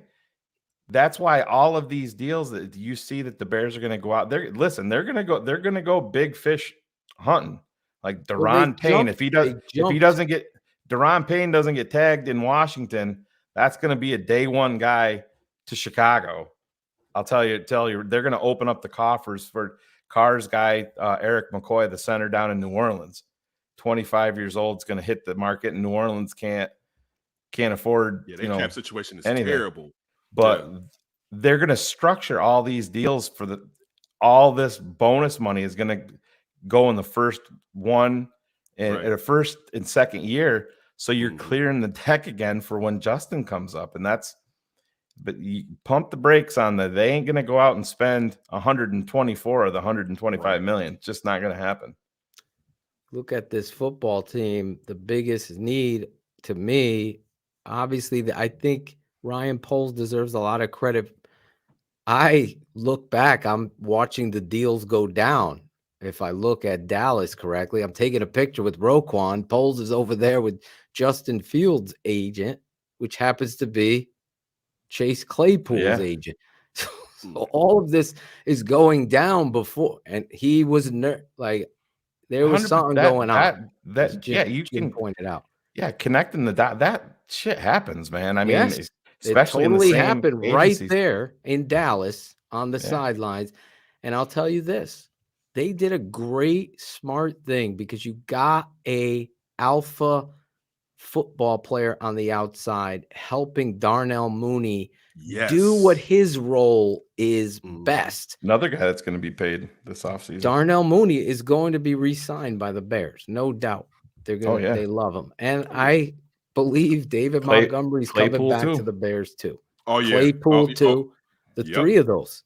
They are seeing this is a test of who is going to rise to Justin Fields' level of effort. That's who makes this football team. That's who's going to be in the future cards. And Kenneth, I love what they did for Claypool, because you look at the free agent market, nobody is going to be better than Claypool. So you flipped Roquan for Claypool, and you're saying we got to surround this guy now.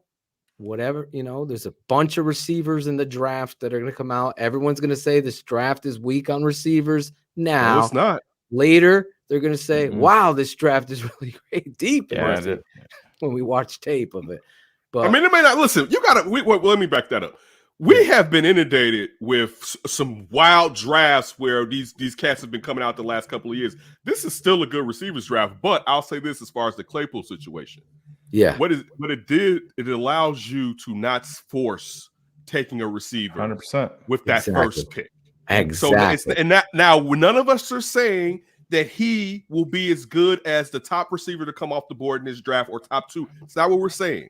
But we're saying that adding that, and I like that you said to Darnell Mooney, now you can't, because Darnell Mooney's not to the level to where he can outdo a bracket. Now you can't do that now. So now you're opening that up to Justin now, because you can now work Mooney in the ways that you couldn't work Mooney before. Exactly. So, but with the Claypool thing, it allows you. No one's saying that Claypool is this. No, he's a good young receiver who can improve, right? And physically, he's nice. All right. Physically, he's a big Maserati. And he's 6'4", 238. Yeah. He's huge. So, but now you've taken away the necessity of going in here narrow-minded when you may be in the top 6 when it comes into this draft, and you know what I'm saying, and you may want to move around because and this is something all of us know. I've said it. I've talked to Cap. Cap said it. I haven't even been here to see when y'all said it. I look to a little bit. We want to trade down a little bit, y'all. We want to get some of that draft capital that people when people want to get a Bryce Young or a CJ Stroud. I want to help you with that as a Bears fan, right? Exactly. I want you to sit there. I want to be Philadelphia or Miami and be like, "Hey, okay, I want to help you." So then, dude, like I say, so then we come on here draft night and we're like, "Dude, we got 2 more number ones. One this year." Yeah, that's now we're cooking with grease. All right, now we're not just set up, and it goes to what Shane says about staggering the contracts. Now we're getting cheap labor for professional football. We're getting rookie deals to put around Justin, because Justin now has a real contract, or is coming to have a real contract. But now we're surrounding him with young players who we don't have to pay for another 4 years. So you can have this window right here until you have to try to figure out something else to do. That's what I want to see take place here. And that's what I feel like they allowed themselves to do with the Claypool trade, because now you don't just have to go, because the receiver room was just bad. It was just it was bad business, to say the least.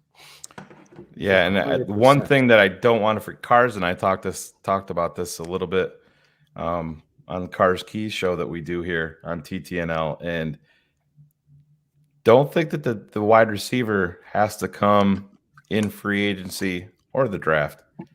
One of the benefits of having $125 million in cap space is getting other teams out of financial trouble. And I said, you see a team down south, and we've brought this up, is you look at a team like Tampa, whatever happens there, you have a couple of guys and Godwin and the other monster. Are they going to want to keep both of those guys on the books? Or you look in Cincinnati, is T. Higgins going to come available because they don't want to pay him, because they're going to have to pay, Jamar Chase and the other guys. So that's something that you have to keep in mind too, is great point. We'll take a guy and eat some of that money so you can get it off the books. And then, you bring in a legit, wide receiver 1, and then you got Claypool at 2 and Mooney at 3. And then when you said you're cooking, like you said, you're cooking with grease there. that's the thing where Ryan Poles, that's like the next step that he has to take. This is what's paid off for like Howie Roseman in Philly. He's been he's made all of these trades and made a trade to set up another trade and brought all these guys in. That's the next, thing for Ryan Poles. And man, this offseason is going to be bonkers for Chicago. Dude, we're going to have so much fun discussing this offseason. We're going to have man. And the crazy thing is one guy changed all this. Well, two, but we don't want to talk about Ryan Pace. But one guy changed all of this to where, like, look at the smiles on our faces. Yeah. All right. Like, just look at the smiles on our, the Bears record is trash, but like, we're like, when you try to like, dude, I don't care. Like, dude, well, it's funny though, Kenneth, like you said, everybody's like, we know we got rid of Roquan, we got rid of Robert Quinn, our defense is going to suck. And I'm like, Phil, you were at the game in Dallas. Roquan played. We gave up 49 points. I mean, so we'll deal. I want to see hunger, and if you are well coached and you're holding accountability, young bucks step up. And that's, I always go back and point out that Minnesota game where the whole secondary's out. Remember? Oh yeah, and they played their best game. Yes, they played their best defensive performance of the season. This is what football's all about. You don't know. Like I keep saying, free Dieter Eisland. Put him at center and watch what happens with the run game for the backs. They haven't done it yet. I don't know why, but in Dallas, you got to see this guy. You got to start holding account.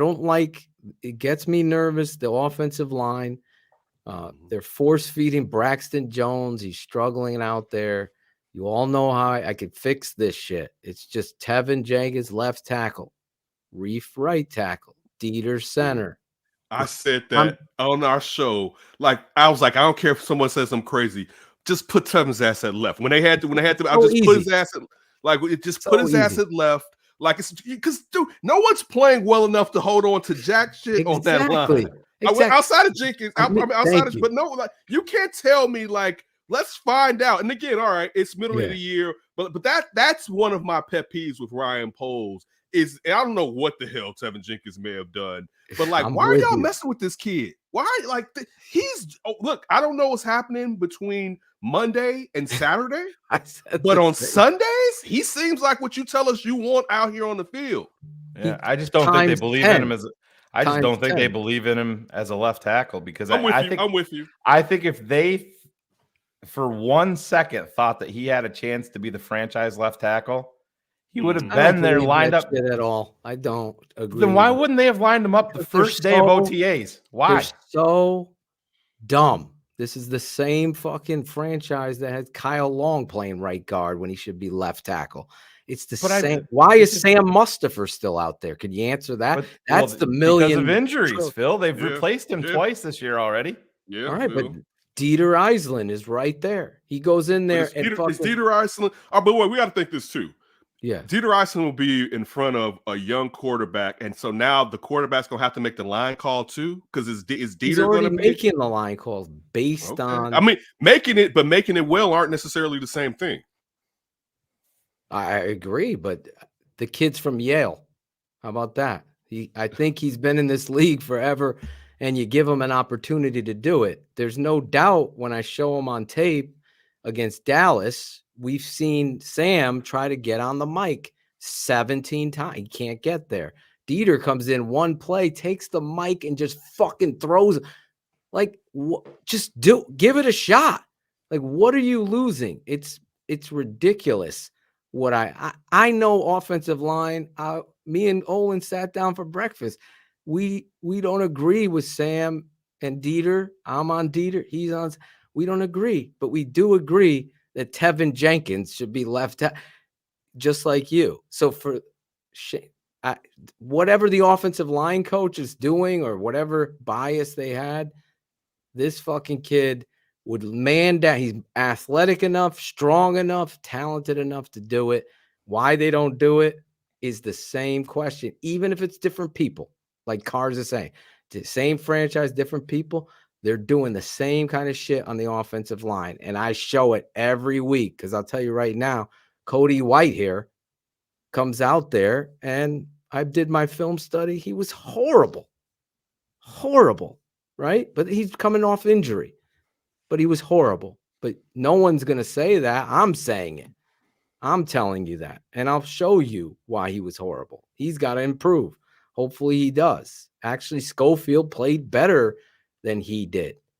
But you took him out, and that's what you – I don't believe in this offensive line coach right now. Justin is making – PFF is probably giving these offensive linemen great grades because Justin's not getting sacked.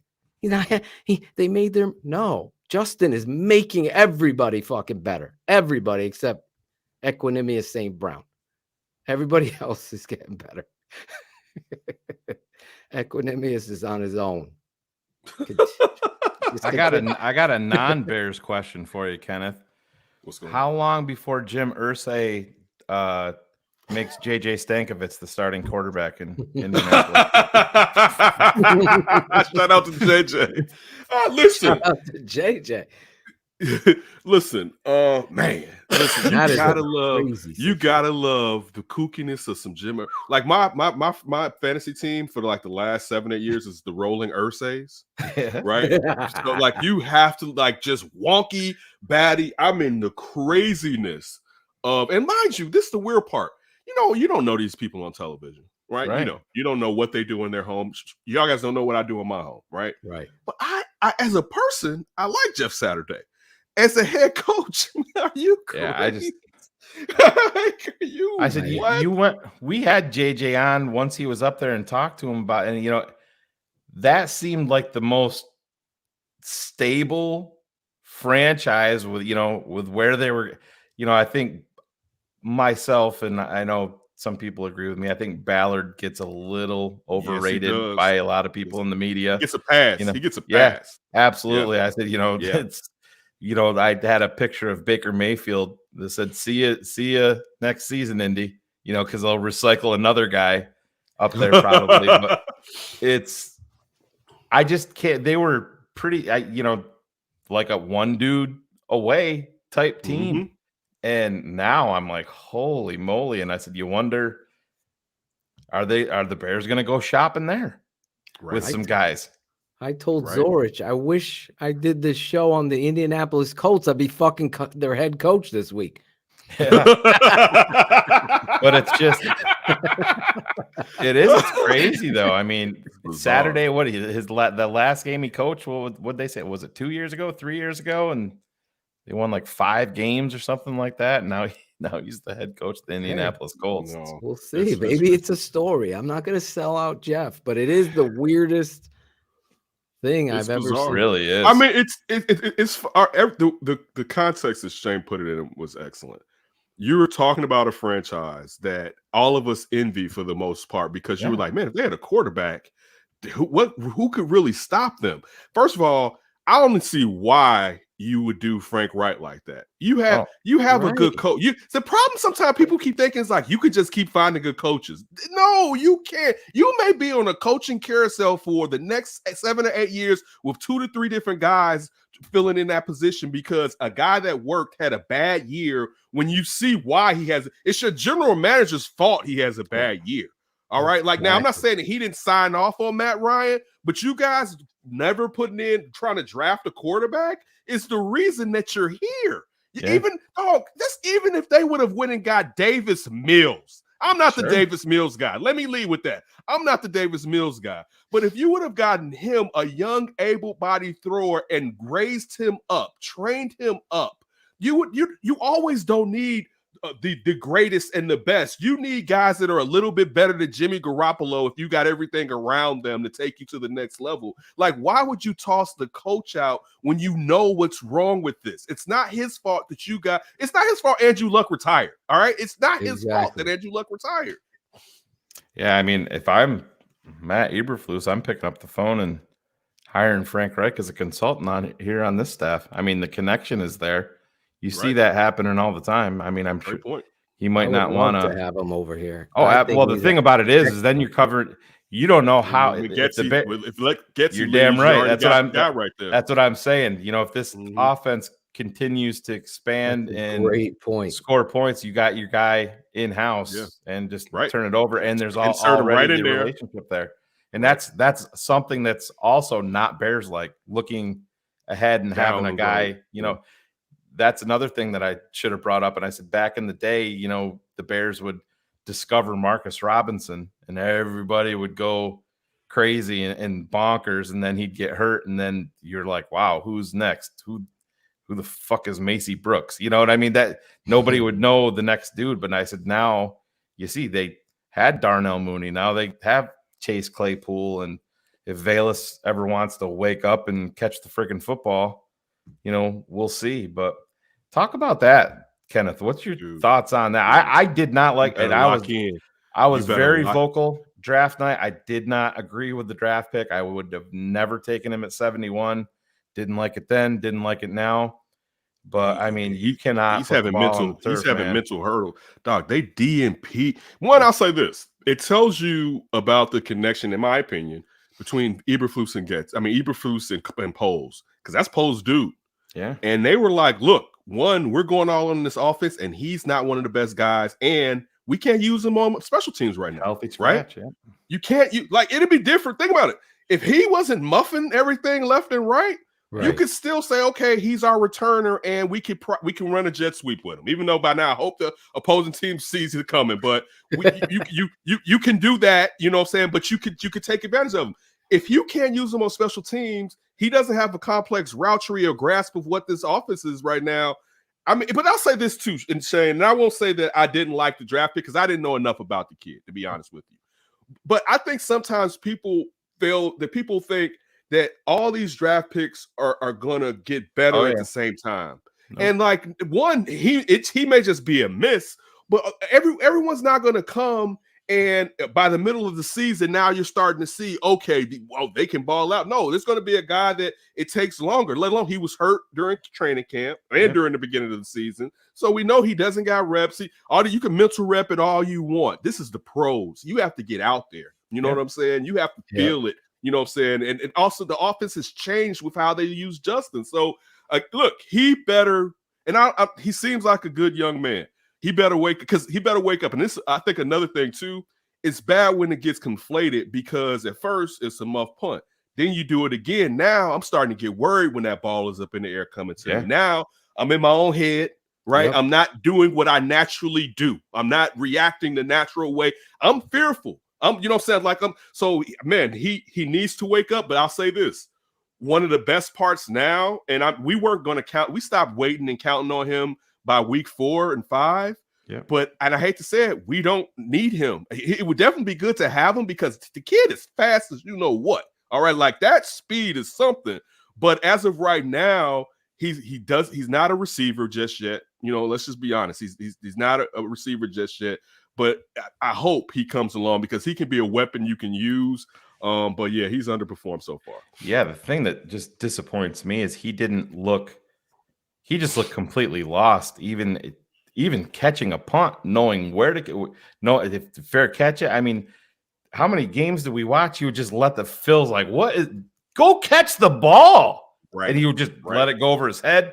Then boom, they down it at the 5, you know, and I was like, that's why you're out there. That's why you're out there. We could just let anybody just kick it back there and just let no, dude, you're there to secure the ball. You're there. Look, I'll be honest with you. I'm always awed by kickoff and punt return people because if you've ever played football at any level, that ball flipping on that crazy arch like that coming down, it seems easy. No, let alone with people barreling down on you, because special teams is one of the most bizarre things to ever play in your life. All right, it's not real. You're not supposed to have a man. You're not supposed to run down the way, stop, turn around, and have some man colliding to you. That just doesn't seem, you know what I'm saying, like logical. But it's a very bizarre thing.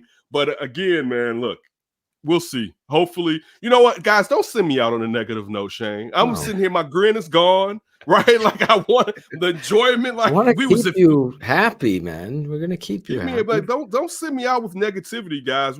Come on, life is too short. You know what I'm saying?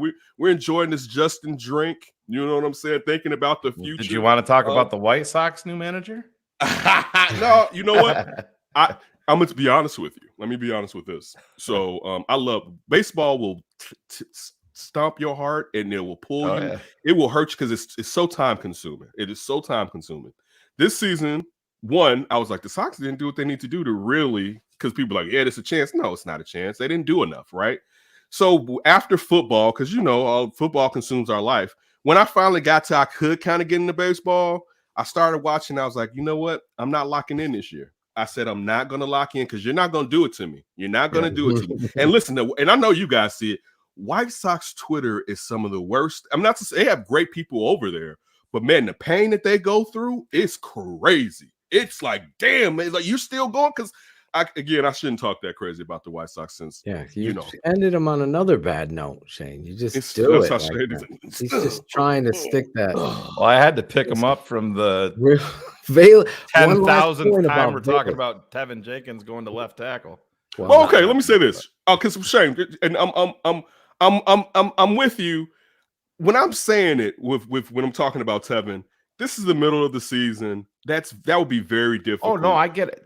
Yeah, but it's still that partially it's what the hell is going on with one. You wanted to trade him. You were never going to get quality for him, and you don't have enough offensive linemen. So and it he's never clearly your best. It's not even. So close. it was always like, what the hell is going on here? And that makes your brain. Doesn't it point that something quite significant had to have happened behind the scenes that they're like, this kid's not bought in. Yeah, no, listen, we talked about if you could have your ideal lineup, I would love to see Tevin Jenkins to see what he can do at left tackle. I totally understand it. I think that Cap said to me that ship had sailed. Like, don't think it's not going to happen. I was like, really? So, because I mean, at this point, he's he was before, but I'm just saying he's approaching, if not elite level offensive guard. Yeah, he play. is. So I mean, this was probably his worst game because he made a couple errors on twist stunt. But there's one play, Kenneth, in this where he's got to cover scoop, and they're running outside zone, and he's got to get the nose man who's already slanting away from him. And if people love offensive line play, to see Tevin Jenkins go from his stance to get and really beat out Mustafa to get in front of the block, so Mustafa can get out there and block nobody, which he does. And Tevin gets all the way over there to make the block. It's amazing. It's like elite level. Like you have to be fucking the dude from Philly, the center, Kelsey. What is he? 12 years. He's still making these blocks. Yeah, getting out. That's crazy. This Tevin Jenkins showcase, like, oh my God, it's amazing how athletic and big. He's huge. I stood next to him. I'm like, holy shit.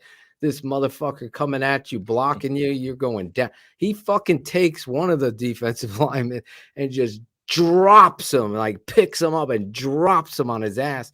It's like, watch. I'm like, oh my God, just put this like, what are you doing? It just doesn't make any. My father, coach, every coach that I've talked to is like, this is ridiculous. Put him at left tackle. The other kid is just getting mauled. He's just getting pushed back. Like someone's got to be the bully out there. It ain't. There's Braxton a play in the yet. Dallas game where he is engaged and he instantly reaches up and grabs his shoulder. Yeah. And I said, I wonder if he's not playing through a little bit of something that they're not talking about too much. Because I mean, you don't really want them to know all your bruises and stuff like that. Before two things. Velus Jones makes that catch in Dallas. Yeah. The whole narrative is Confidence different. Booster. Yep. The whole thing. That's how crazy this game of football is. That you have to make these plays, right? The positive, though, I want to let you out of is the Chicago Bears have an offense and it's led by a quarterback that you were so excited about. And I love the fact that you come on here and you keep it 100. I was worried watching the tape about Justin early on in this season because Justin didn't believe in Justin. And it seemed like we were going to be in that same pattern where the offensive coordinator is going to try to do what he does instead of really recognizing what Justin does well. And Getsy got it, and this is taking off. So I think that's got to be. And then the happy thing that I'm going to leave you off is we're going to see you this weekend. Good to see you, man. Wait to see you. I will be making the trip. It was funny. Me and LA was like, all right, we got to wait around 5 o'clock to see how long it takes to get out there or whatever. So I did it yesterday, but yesterday was election day. I meant to do it today. I got to do it tomorrow to make sure because I want to be there right on time. So you want to be on I'll time. see you and the entire TTNL family. One day I will see the man next to you here or there. I'll see Sherry. Sherry, will you be there? I'm sure you'll be there, Sherry. All right, AB's gonna be there. So yeah, I'll be there. Oh my God, all right, Claudio. I know. I was gonna be there. I'll be there. Oh, yeah. That was a hop, jump, and a skip. Everybody wanted to say look hello. Forward to it. I appreciate the invite. Listen, always a great time. Always, I'll say this. Always appreciate this, what you've all built, this community you all built, and I don't know anybody else that has one. If they do, it's not as big and as vast as this one. So look, love each other, man, and I'll see you all this weekend, and I'll see you down the line, and I'll definitely be back sometime during the drafts because we are drinking that day. We are drinking. We'll be living a high life, baby. Yes, a high life, baby. Yes, we will. Everybody have a great weekend. I always appreciate y'all, man, and I'll talk to you down the line. All right, Kenneth. Thank you so much. Kenneth Davis. Follow him at That's Davis on Instagram, Twitter. Also, real quick, if you're in Chicago, 5:30 p.m. on Wednesdays, you can see the Under Center podcast on NBC Sports on television. So make sure you tune in and support. But again, man, love y'all, man. Everybody have a great one. Yes, see you, Kenneth. He's Kenneth Davis. I love the guy. He's the man.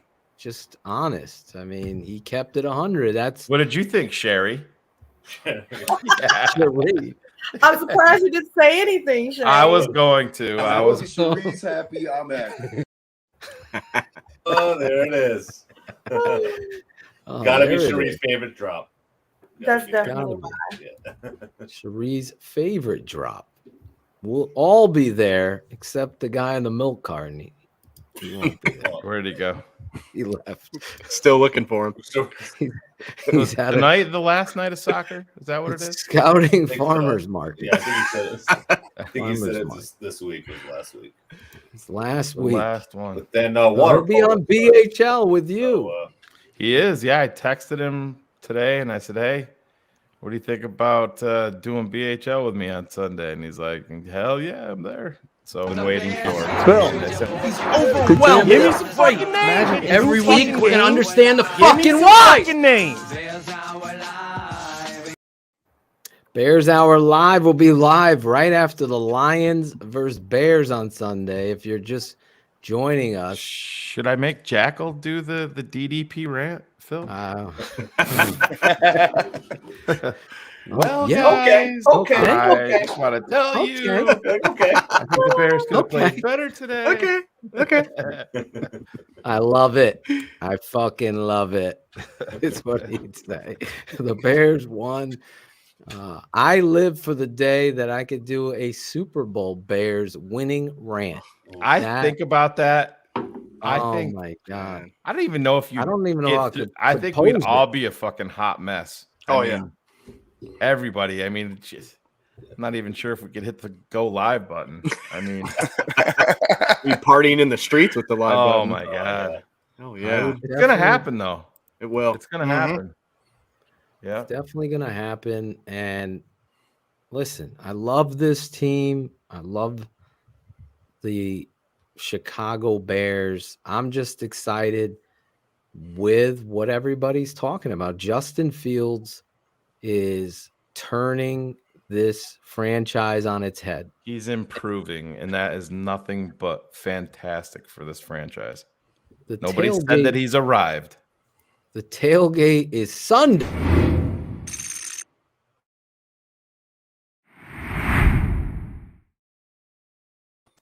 Saturday. Sheree. This ain't college football. This ain't college football. We'll be out there. What's the name of the street, Sheree? 524 South what? Wabash Avenue. Wabash. There you go. Wabash. Not Wabash. Wabash.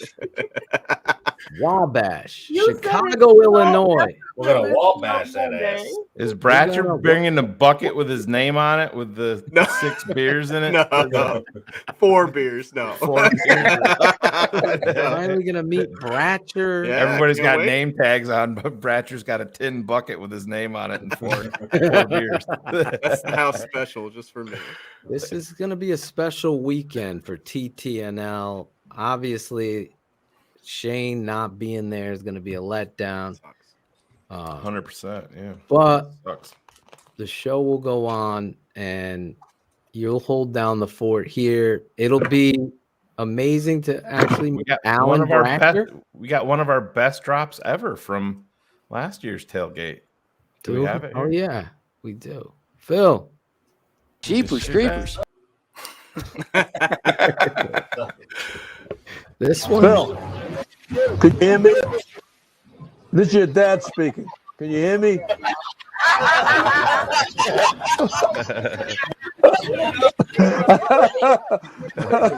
I'm in space. I'm in space.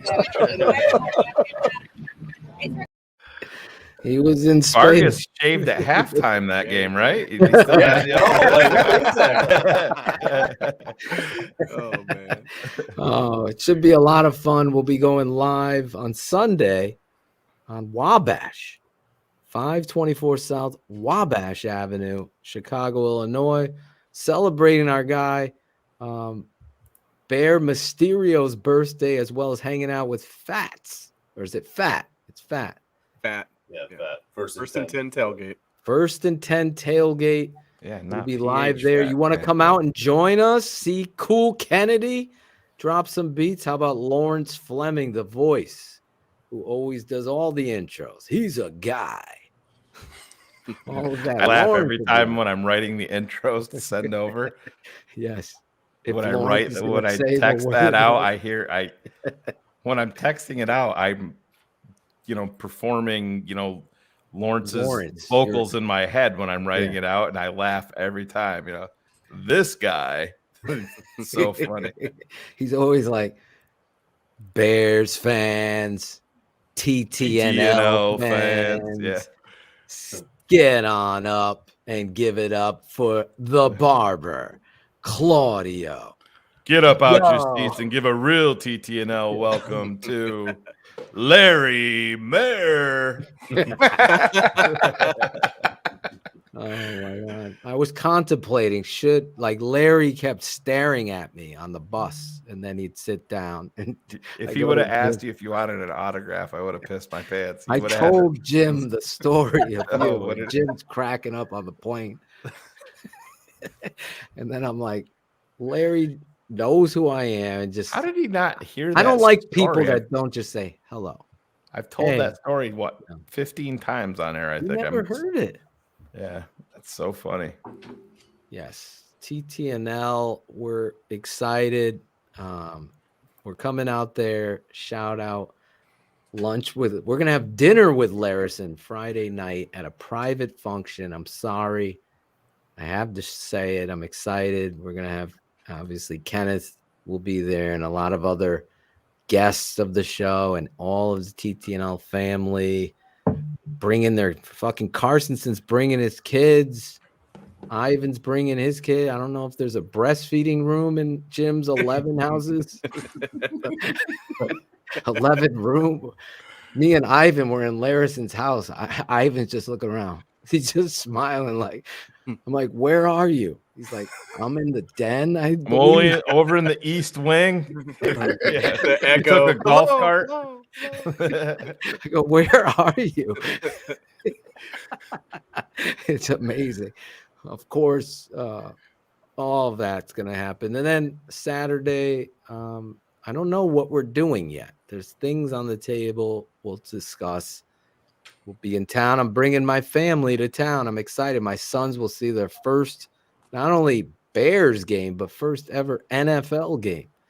So they're all excited about it. And it's going to be a great weekend. A lot of stuff that's going to be covered here at TTNL and the patron side. So get your alerts on. We'll probably go live on Friday night too. Saturday night, as Bullets is saying, I know a lot of people will be in town. I got to talk with Claudio and Alex Acevedo is going to be there. How could I forget him? And we're going to plan something Saturday night dinner somewhere. Yeah, since we won't be there, we well, my son doesn't know yet, but we will be actually heading out to Syracuse for the Syracuse Florida State game to watch them lose their fourth straight game. But we will be down on the field, so my son gets to experience that. Yeah, so that's going to be that's awesome. It's going to be pretty cool. Well, Yeah, now he doesn't know yet, so hopefully he's not watching listening upstairs. now. Yeah. That's what I say. Now he does. Motherfucker kept knocking me and Claudio off. Oh the man, game. that was so funny. He's like, Oh, is that what it was? It was Riley? Yeah, it was him. Yeah. Oh, shit. So Phil's like having a meltdown, and I'm like, dude, it's not me. I'm not doing it. And he's like, well, it's got to be somebody. Change the fucking password. So I yell up to Eel, and I'm like, where's Riley? She's like, he's up in his room. I don't know what he's doing. So I yell up to him. I'm like, what are you doing? He's like, I'm watching the Bears game. I said, how are you watching it? Sunday ticket on my computer. And I'm like, log out of that shit. Phil and Claudio are trying to watch the game. I'm getting it on my phone. Every time it goes out, I'm pulling my phone up. I got it on my phone. Claudio had me covered. We're cooking burgers on the grill. I'll take a screenshot and send it to you guys because he texted me back like 3 minutes later. He's like, how much trouble am I in? You know what I mean? Poor guy. When you told me that, I was cracking up. Yeah, it was funny. We'll be out there. Somebody's got to bring an NFL ball because I want to throw the pill around. We don't have that oversized ball that they had. No, not the heavy house, ball right? that Brian Griffin had. Not the heavy ball. I was like, holy shit, that thing. It felt like a brick hit you too. Like it was puffed to the they're gonna be shaved balls, Cherie. Oh yeah. Oh wow. Cherie's mom will be there Friday night. I love everybody's going in. I love Cherie's mom.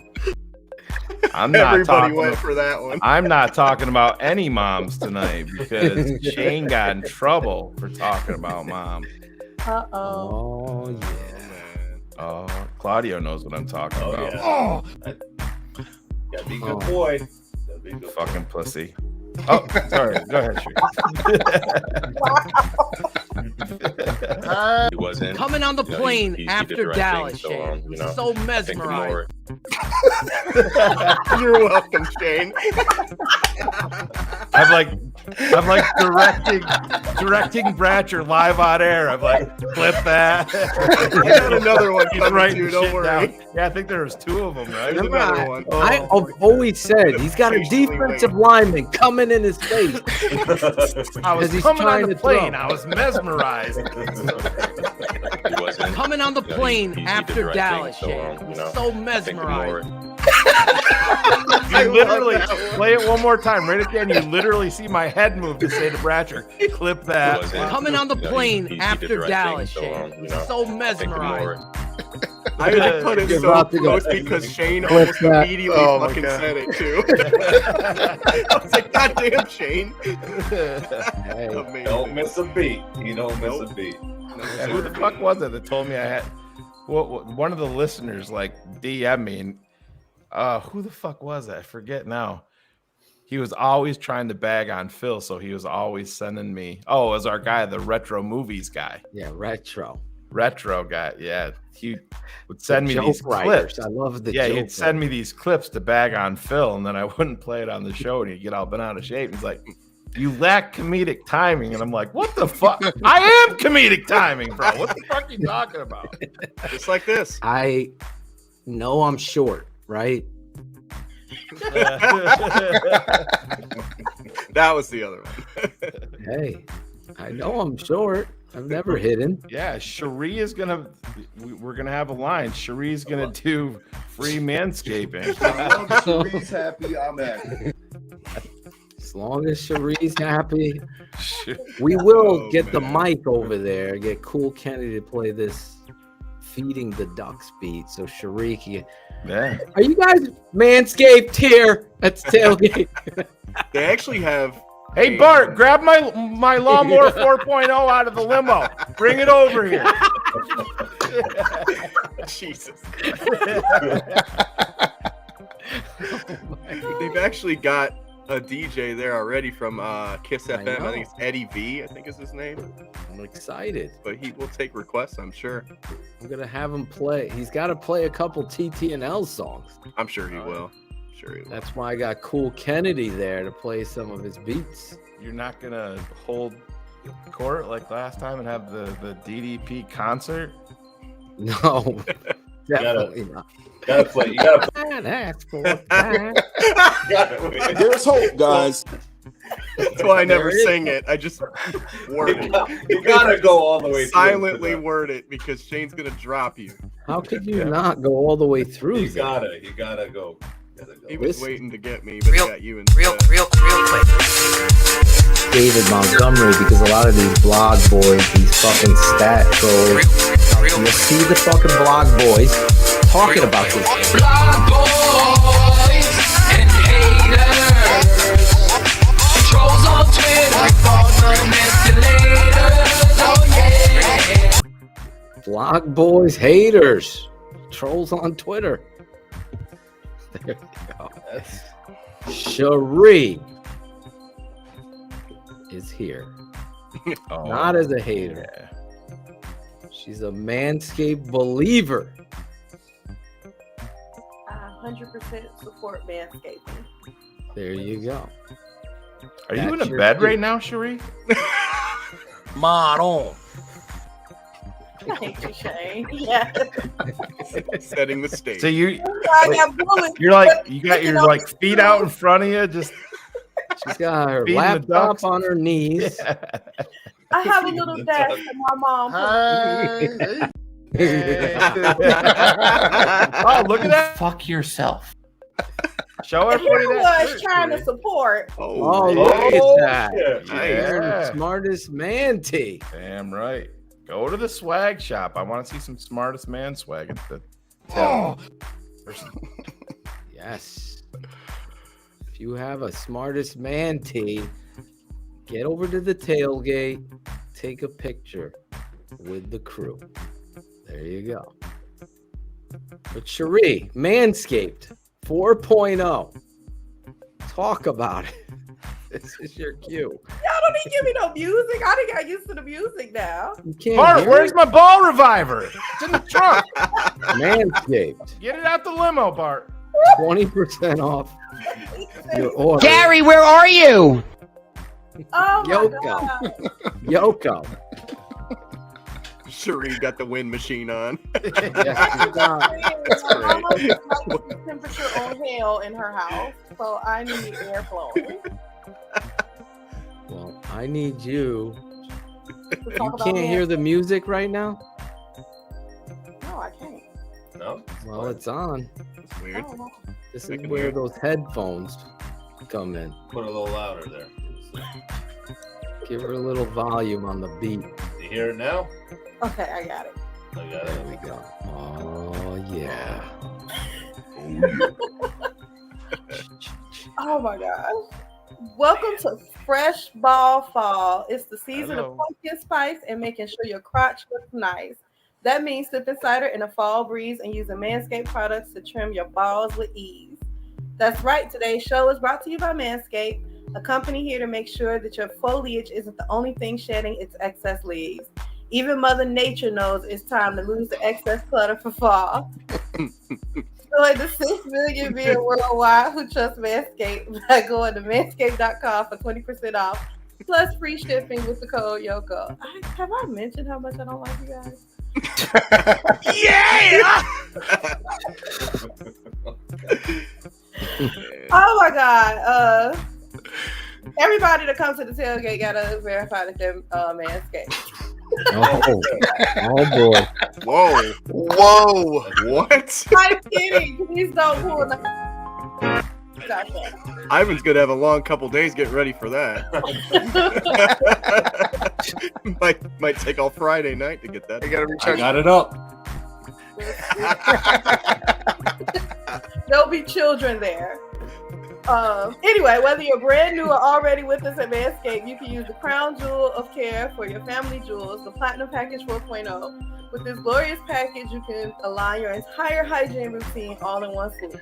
Inside the 10-part Platinum Package is everything you know and love about the Performance Package, plus some shower goodies included to elevate your grooming game to platinum. The Lawnmower 4.0 body trimmer and weed whacker nose and ear hair trimmer feature proprietary advanced skin-safe technology to protect your delicate parts and holes.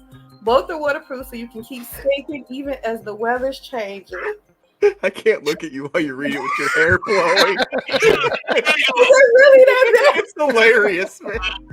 I'm coming on the You know, plane he did after the right Dallas, thing, so, Shane. you know, So I think the mesmerized. more-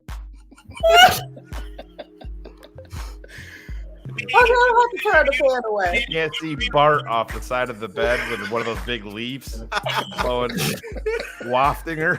Oh my God. Hey, how are you? This is Angelo Joe Marino from Longford. I'm gonna be going to Hooters. I haven't been there in 2 years. I'm going to that new? And I'm going there with my big cousin Angelo and my friend Pete. If you and the boys want to come, let me know. All right, we're going to go there around 5:30. All right, Coach Phil. We'll hear from you. That can't be new, is it? Stop it. Hey, Coach, I haven't gone to Hooters. I haven't been a couple of years. They let me do what I hired to do. Oh my God. Me and my friend Pete. Oh my God. Oh my God. Oh my gosh. Oh, God, I miss Oh, Angelo. I miss Angelo. Phil, how are you? This is Angelo Joe Marino from Longford. I'm going to be going to Hooters. I like how he goes higher with. You'll be going to Hooters. Anyway, go to manscaped.com and get 20% off and free shipping with the code YOKO. That's 20% off with free shipping at manscaped.com when you use code YOKO. Manscaped, clear out the leaves. It's your tree trunk's time to shine. Oh my God. Yes, Jeepers Creepers. 20% off with the code YOKO.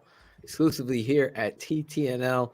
I'm telling you guys, in all honesty, this thing is a part of my life. Manscaped. I take it with me. I'll be taking it with me to Chicago. Always got to be clean, Claudio. You always got to be. That's right. That's it. That's my word of advice. I know I'm short. Exactly. It's another word of advice. Know what you are. And if you're hairy down there, don't do it. Don't do it. Anyway, thank you, Cherie, for the read. Always a great job, Cherie. I cannot wait to see you and meet your mom on this weekend. I can't Trust believe me, it. she's excited. Angelo, since you're the guest, this is the shout out segment. You got anybody you'd like to shout out tonight? I like to give a shout out to all the people that coached me in Lambert Hall. Scott McQueenie, Scott Medeiros, Coach.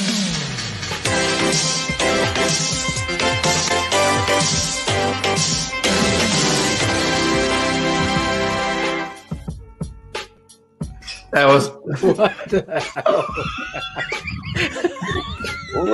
that was that was not me, Angelo. All right.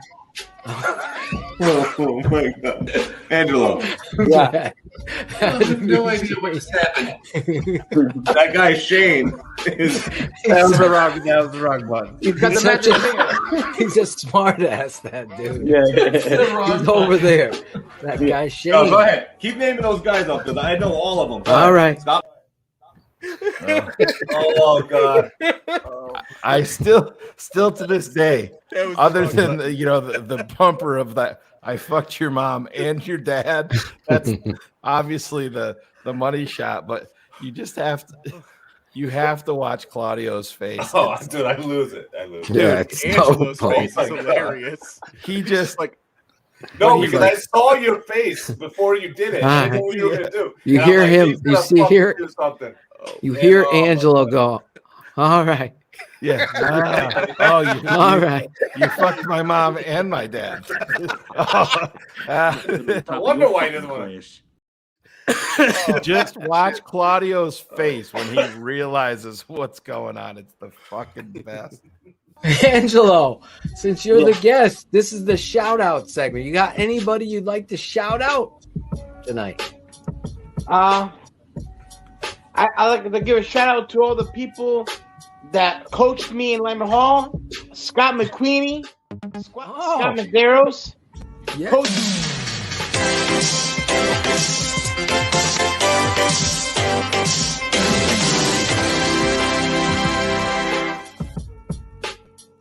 That was what the hell? Smoke weed every day.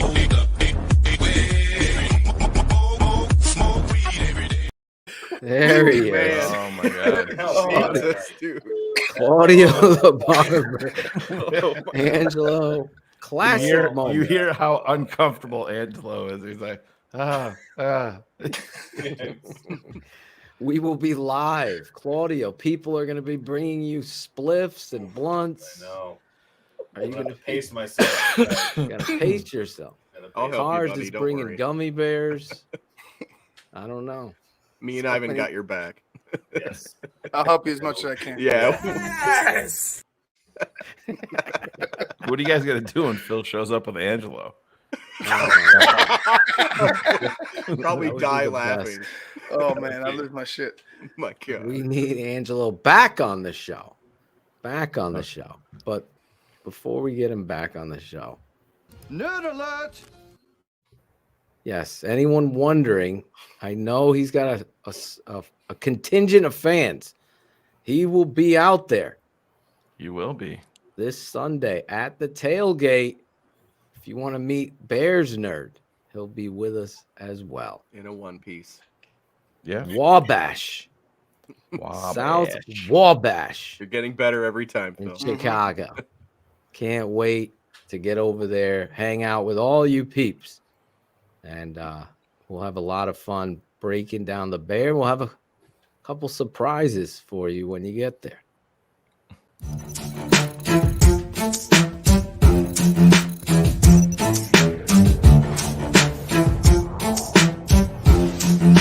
Philatosion, Shane Marshall, the Tape Never Lies Network. A bear up, a bear down. It's Draft Dr. Phil and the smartest man around. A bear up, a bear down. It's Draft Dr. Phil and the smartest man around. A bear up, a bear down. It's Draft Dr. Phil and the smartest man around. A bear up, a bear down. It's Draft Dr. Phil and the smartest man around. A bear up. This week, Draft Dr. Phil and Shane Marshall, the smartest man. Bear ups and bear downs of the week. This guy still hasn't heard, Cherie, where we're meeting up. Hang on. 524 Again. South Wabash. We'll be there in the parking lot. There 8 it o'clock is. in the morning. Yeah, he's right? asked like 10 times in the Yes, chat. yes. What time too? We're gonna 8 a.m. We'll 8 be a.m. there. 8 in the a little morning. morning day drinking. Oh, yeah, and it's gonna be going on. just so I've seen a couple people in the chat too. It's $25 for the parking, not $37. I saw somebody put that up earlier. $25 to park, and then all the food, the drink, everything is free there. They will you take can't You got beat that this. flyer, Alan? You got They that take flyer to put up? donations. Yeah, hold on. Well, I Put it up. yeah. They I'll have to take delete it. donations. Fill it They up, yeah. take donations. We got this flyer, but we need the other one too. I got it. Hold on. There'll be a DJ there, a bartender, TTNL. Yeah, they do it right. These guys, surprise fat, guests. They The do house. it right. music. There'll House be Tower. no copyright claims on the music.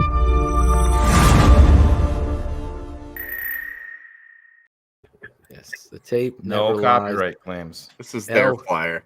Campeón There you go. and Mysterio's birthday tailgate. 1st and 10 tailgating. Right there. Tailgate at Harrison and Wabash lot. It's free to attend, You're getting worse. $25 a part. Wabash. Wabash. You were getting better, but you just took a I step said back. Wabash. You said Wabash. Wabash. Yeah, Wabash. Yeah, Wabash. we're working on it. We're working on it. We I love Cherie's mom. We're working on it. We'll be out there having a blast. But right now, we're going to do some bear up, bear down. We always go around. Bear down is the bad player. Bear up is the good player. If you could tell me who your bear down was, who wants to start? Because, all right, so Alan will go up into that spot. My bear down is Facebook, but that's over. Should be. Jesus. Yeah, if you're wondering why we're not on Facebook, we've taken a different chartered flight out of Facebook. Yeah. If you're used to us being on Facebook, we'll tell that story later. Alan, who do you got? Your bear down. My bear down is going to be number 24, Khalil Herbert. Oh, yeah. Gotta say that was hard for you. That was you've hard got for you. to block on punts, guys. You've got to block on these punts. You cannot keep whiffing on punts. Yes, you are the second best runner on this team, but you need to learn to block. Khalil Herbert, I'm speaking to you right now, my friend. Block the damn defender. That's all. That is all.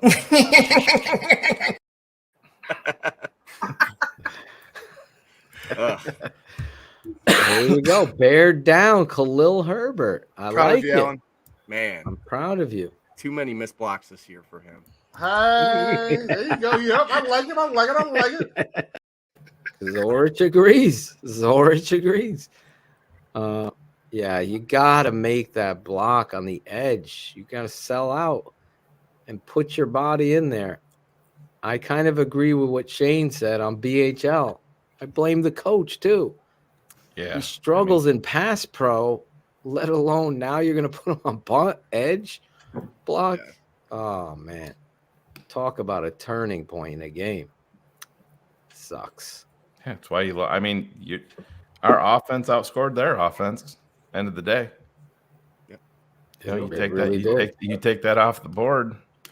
Bears win the possession too. Yep. Yeah. Well, good call, Ivan Vargas. My bear down is going to be Kendall Vildor. Had a big pass interference. Granted, the talent on the other side is one thing, but I've seen it time and time again. He's been struggling a little bit with keeping up with receivers, and these guys are really talented. I didn't like what I saw from Kendall Vildor on Sunday. Did not think that he should have, he should have been smarter with that pass interference. That was a big play, ended up leading to a touchdown. So I'm going to go with Kendall Vildor. There's a lot of bad on defense, but you got to, if I'm going to single somebody out, it'll be him. Yeah, he ended up getting hurt in the first quarter. We never saw him again after that play. The same play, yeah. That was a terrible, I agree. It was a terrible look for him on that play. But listen, you got to play the ball. You got to be sound in your fundamentals. No, that one wasn't questionable at all. He went right into the receiver. Yeah, I thought that was interference, definitely.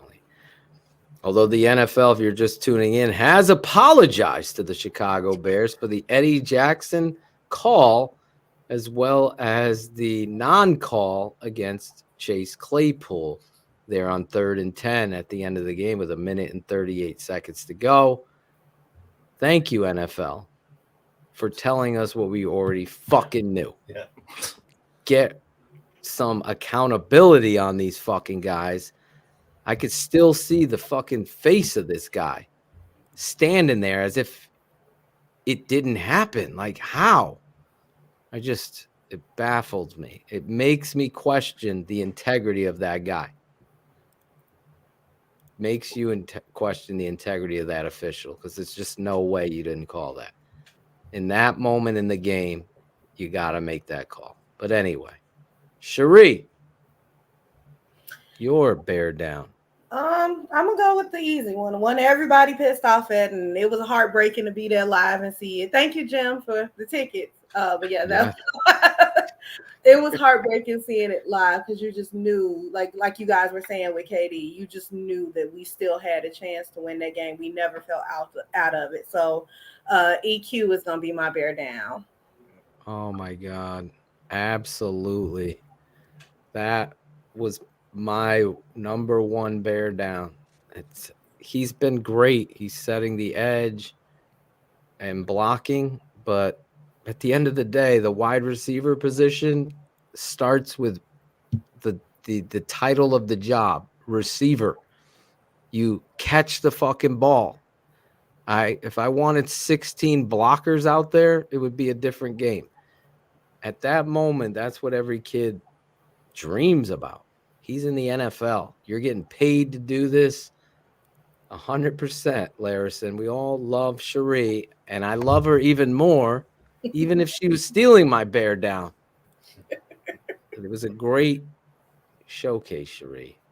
EQ, definitely bear down. Cost you the game. Difference between winning and losing, catching and dropping the football. Coach Mike Marone taught me that when I was a young kid. And that still stands today. Claudio, your bear down. My bear down. I don't know if anybody's done a bear down on this guy. Our defensive coordinator, Alan Williams. I mean, like, honestly, dude, if I told you, I was talking to Phil, like, it's like a Twilight Zone. We don't have to worry as much about the offense. We got to worry about our defense right now. And this guy does not make adjustments with players. It's like we have no pressure on the quarterback. If we can just we're losing. I think only 2 games we lost by more than 1 score. So we're in every single game. So if this defense can just make some plays and get some pressure, we could be 6-3 instead of 3-6. So Alan Williams, you got to do something with this defense and get it better. So Alan Williams is my bear down. I like it, like Zorich would. Hey, I like it. He needs to start third down pressures. I know you love to sit in Tampa too, but you ain't got 2 linebackers that you can count on getting depth in that coverage. So you got to do something different. To Claudio's point, the biggest criticism I have of Alan Williams is recognizing the moment. As a defensive play caller, you have to understand the moment. You have to pressure. This is a big moment. If it's 3rd and fucking 16, don't sit back in your fucking zone. Get after the fucking guy. Blitz his ass and force him to make an accurate pass. You're going up against fucking Carson Wentz, for God's sake. You're sitting back, letting him pick you apart. Same thing with Tua. Make him fucking have to be accurate. Well, he did, and at the end of the game, it was too late. We could have been up. You know that, dude. The last drive, this he dude got to would him. beat like a drum, Jalen Johnson. If Tua gets that out there accurately, that's the ball game. Jalen made a good play, catching back up, but it was a bad throw. He that's Tua. He rainbows almost everything.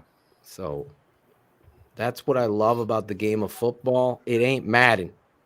I don't give a fuck how many Madden fucking simulations you've done. It's never going to come to fruition. Did you see this guy? He's flipping coins for the Jets. He's got them all right. On the list, it says Bears versus Jets, loss for the Jets. Let's see if that comes to fruition. See if that comes to fruition. Be at that game too, right, Phil? Yes. No. Come on. 2 games is enough for me. 3 games. How many games? In our backyard. We'll see. Yeah, we'll see. I might be coaxed into it. If they play well this weekend. Let's go with my bear down. Samuel, soft as puppy shit, Mustafa is my bear down as well. No, can I take two guys? Sure. Okay. Where's the Him rule and book? Cody Whitehair. So think about my bear down as a center and your left guard. Played bad in the run game. Justin's making them. Thank God for Justin, because I'll tell you what, if we had anybody else at quarterback, we wouldn't be able to do shit. You can't run. They whiff. They're getting pushed back. Hopefully that improves. But yes, my bear down, Mustafa and Whitehair. There you go. I do want to, before I name my guy, my bear down, I want to add one more negative on the Claude's guy that he took is I don't ever want to see Sanborn in coverage with Tyreek Hill ever again. I mean, when that I'm like, god awful. What was he doing? I'm like, what the fuck is going? And credit to Sanborn for fucking bringing him down. Yeah. I mean, on that, but I mean, that should just never, ever, ever fucking happen. It's a welcome to the NFL moment right there for Sanborn. But I mean, yeah, it's not. I mean, that's more so on your DC. I mean, that should never happen. But I'm staying on the defensive side of the ball. Obviously, Nick Morrow. This is a guy that we broke down. A guy initially in free agency. You know, it was easy to get excited about him. Very explosive. His biggest negative was not staying healthy in Vegas for the Raiders. But I mean, I saw him just. I didn't see any explosiveness from him. I was actually kind of excited to see him get the shot, you know, at will, kind of become the guy and make some plays. I think he ended up with like 4, maybe 5 tackles on the day, and that's just not. I mean, that's everybody was talking about Roquan Smith in the Baltimore Ravens game, and you look down and the dude's got 5 tackles, and I'm like, all right, cool. He made 2 plays in a row, and that's it. That's all he did the whole game. But Nick Morrow's got to be better, or he's going to be a guy that is going to be playing for another team or playing on a backup type role, obviously, next year, because Flus isn't going to go into 2023 without his guy at the will position for sure. He's got to step up in a big way, because that position in this defense, you heard him talk about it. It's not tackles. It's ball production. That is how you get paid. And that is precisely why they moved off Roquan Smith and why he did not get paid here. Ball production. Got to take the ball away. You got to force fumbles, pick the ball off. Roquan did have a couple of those. Nick Morrow didn't play good enough on Sunday versus Miami. I mean, really nobody on defense did. I could have thrown Jaquan Brisker, made a couple boneheaded plays. He could have broke on that one if he would have been paying attention, broke on that one in the end zone. Even I think Trent Green talked about, he's like, oh my God. He sees that, he picks it. Easy. Yeah. And we'll chalk that up to a rookie mistake for Brisker. But Nick Morrow, you are my bear down. Here you go. Bear downs of the week. Give your bear downs in the chat or in the YouTube comments. Now we flip it around. We go backwards. So, Shane, you'll start us off with the layup here on Bear Up. Who is your Bear Up? Jeez, where could I possibly go here? Was there any records broken? Yeah. Trevor Siemian. No, I mean, Kirk Cousins. Honestly, I should speak for the entire panel. I mean, it's Justin Fields over and over and over again. There was very little. There's going to be bumps in the road. There was some negative out there. The one interception he got away with, which was everything on that play was bad by Justin. Everything was late, and he did have the one where he rolled out and he mitched it and ran out of bounds, for a 2-yard loss rather than getting rid of the Throw ball. it away. Yeah, it's just a simple, fundamental high school, JV level play that every quarterback should know. But I mean, we witnessed history on Sunday, and it was by our guy. Yeah, player of the week, Justin Fields. And the future is so bright with this dude, and I don't think it could be in better hands. And I'm not just saying that because I'm a Chicago Bears fan. This kid he knows what he's been under the spotlight his entire career. I mean, he started wearing a visor in 2009 and has been a fucking superstar ever since with that visor on. He probably would have thrown for 300 yards without it. But keep going at 170. But no, it was fun to see. I mean, I usually what I do during Keeping It 100, I'll have the Bears game rolling in the background as I do right now. And literally 10 seconds ago, they just had his 61-yard touchdown run. And I mean, I love to just run it back and not even watch the play, just listen to the crowd. And it was when you're talking about the rising, the rising tide, raises all ships.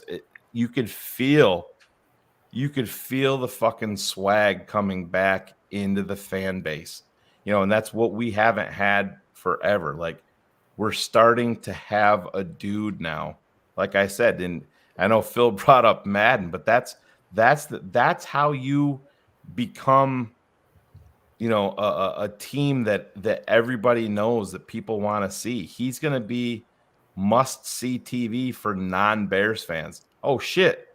The Bears are on right now? Yeah, my team's not playing. Yeah, I want to see the Bears are on offense. That is what you're going to start to see. Riley and his buddies, they're all going to be fighting to take the Bears so they can control Justin Fields in Madden. And that's so anti-Bears like. And it's, again, we want to see it this week. And it gives me pause as a Bears fan because what's everybody talking about? The 32nd ranked defense coming to Chicago versus an ascending quarterback. Well, go out and do it again, Justin. Go out and do it again. I don't need to see history again, but I want to see that arrow pointing up. So, I mean, this is the layup of all layups.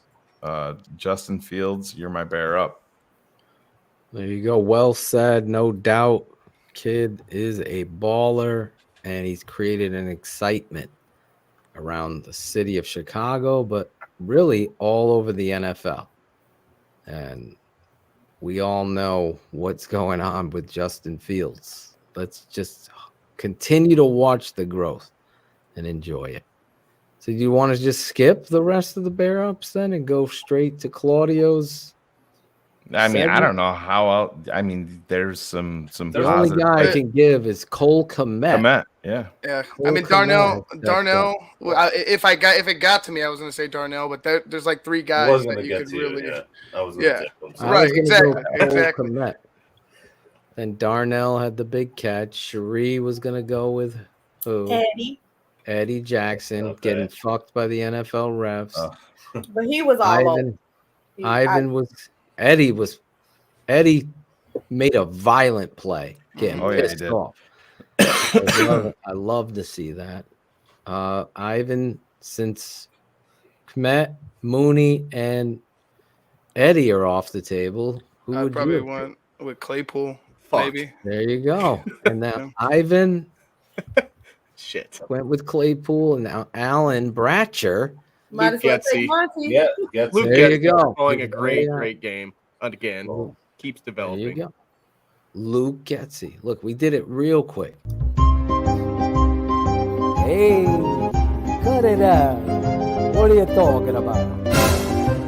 With Claudio the Barber.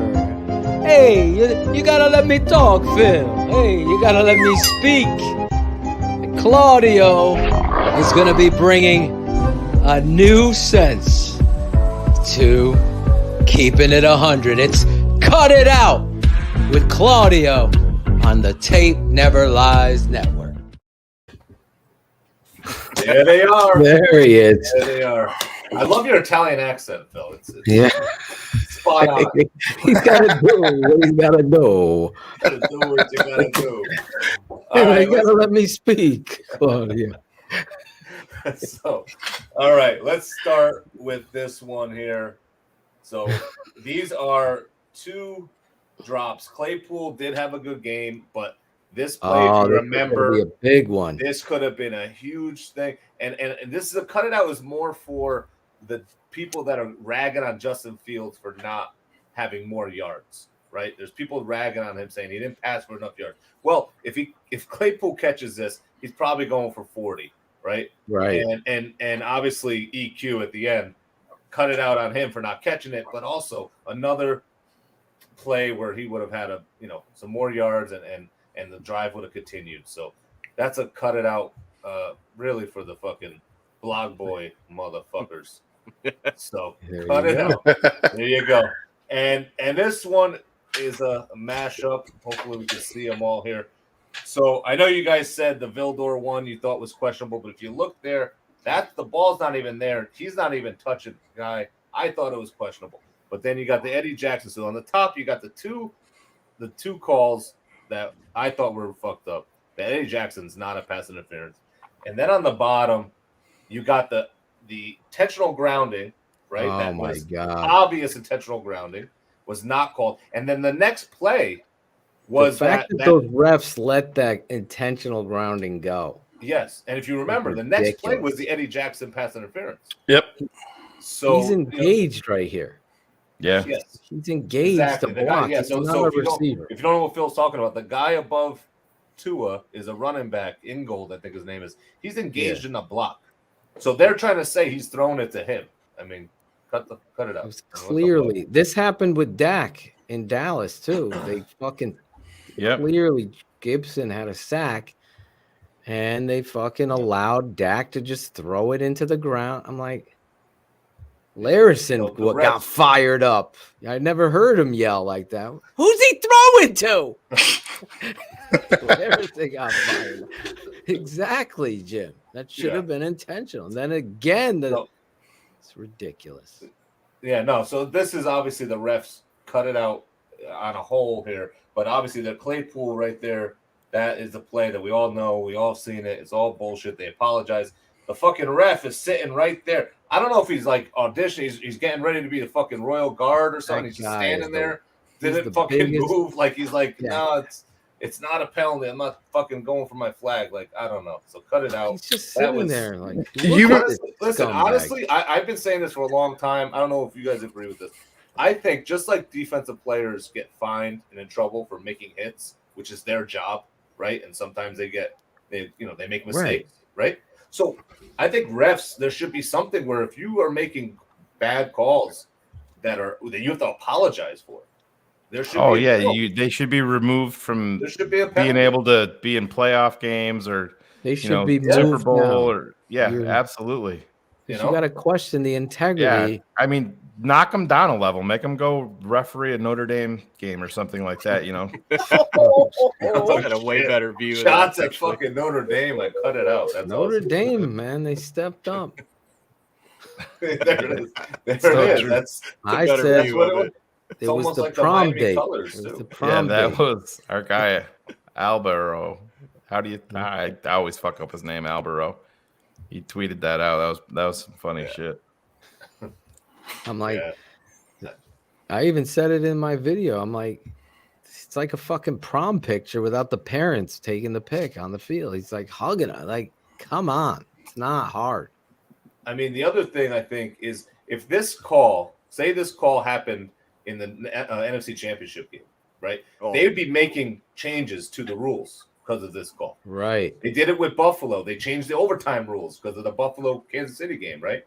Yeah, so that's how bad this call was. I think they tried the whole challenge pass interference. I don't think that works. They got to have it where in the fourth quarter or the last 5 minutes, there's a ref looking at calls that are like that are huge game-changing calls, and is going to call down and say, wait a minute, no, you got to look at this. I don't think those refs are willing when they did have the challenge pass interference. I don't think they were willing to go ahead and throw the other referees under the bus, because Yeah. a lot of the verbiage in some of those calls, it was like inconclusive. Like we didn't know. We're going to stick with the call on the field, obviously. So it was basically the refs not willing to go ahead and say, this guy fucked up, we're going to reverse the call. There was, I don't know how many, but I'm pretty sure I could count on one hand how many calls were reversed for pass interference while they had that, available.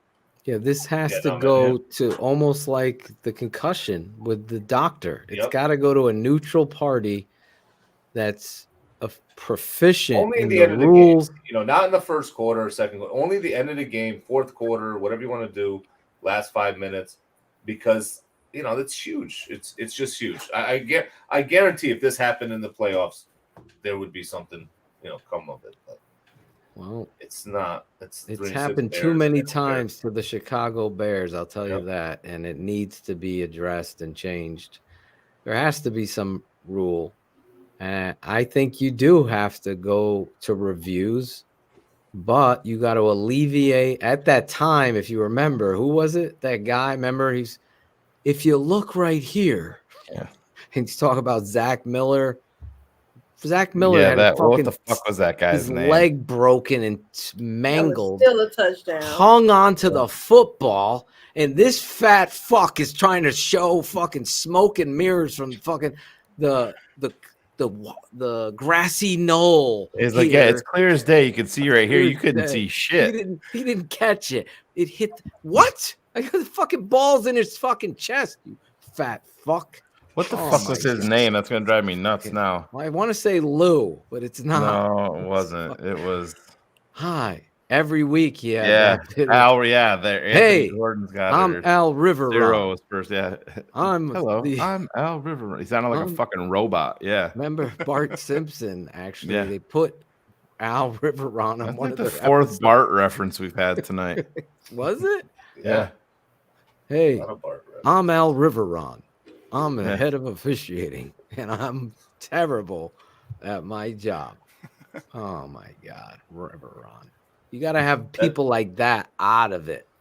You bring someone in there. The best guy seems to be the guy on ESPN. They never show the fucking guy's face. You just hear his voice. What do you think of that, John Perry? Oh, it's definitely a terrible call by these. Thank you, John. He's not afraid to say the truth. Like, they totally fucked that call. Exactly. That's who should be in there. Should be a guy that's not a ref anymore. Used to be a ref, retired ref. You know what I mean? It was neutral. All he cares about is the right call. Is the right call.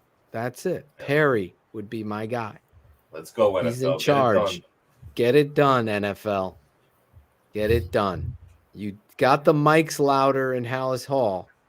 Now you got to fucking fix this. Right? Hey, there you go. Yep, I like it. I'm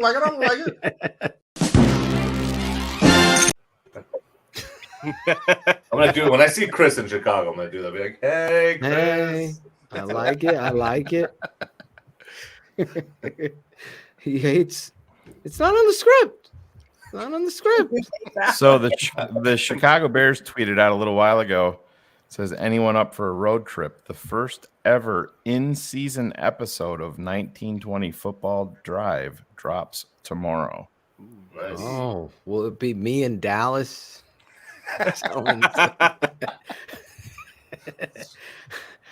You know what? I don't know. No. What was Ian Cunningham wearing on the plane? Do you know? On the way there? He was wearing... I have a picture of me and Ian Cunningham, but I didn't see him on the plane, so he's got like a lavender long sleeve shirt and a gray vest on in this. I didn't see him on the plane. I saw him at the resort. But did I tell you the story? Like, they're on the field. Me and Jim are down there saying what's up there to players and real quick. That's just fucking rude. Whoever did that sucks. Anyway, I've never seen anything like it. They're both in Bears swag, both Ryan Poles and Ian Cunningham.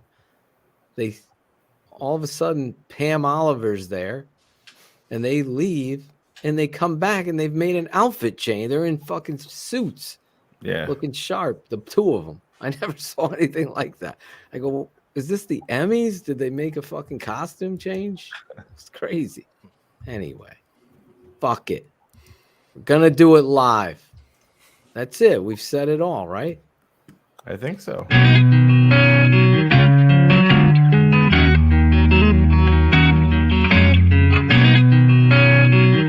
Shout out Tape Never Lies. Shout out. I know you hear me, baby. Shout out. I know you see me, baby. Shout out. We gotta holler at you. Keep it 100 crew. Gotta show love too. Shout out. I know you hear me, baby.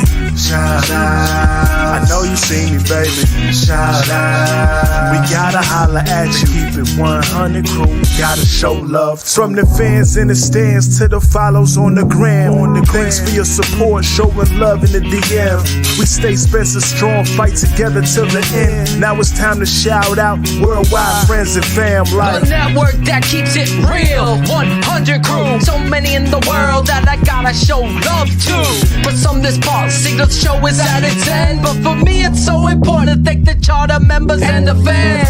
Built the network, speak the truth through the tape. Never run around the truth, no narratives we create. Set them straight, no bubble screen on 4th and 8. Audio Jane getting nervous cause keeping them up too late. That's it, no more to say they get the shot of vital. But hurry up cause the postman's getting homicidal. Shout out. I know you hear me, baby.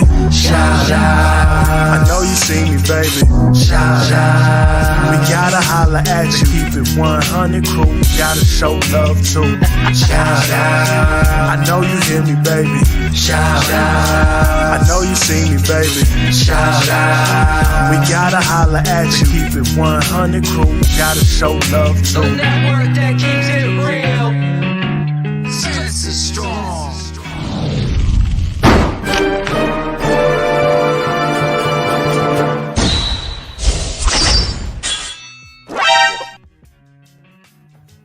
Oh yes, I forgot bold predictions for Claudio. He's texting me, Shane. I know. I'm like, what the fuck? What Damn it, Cherie. Shane. When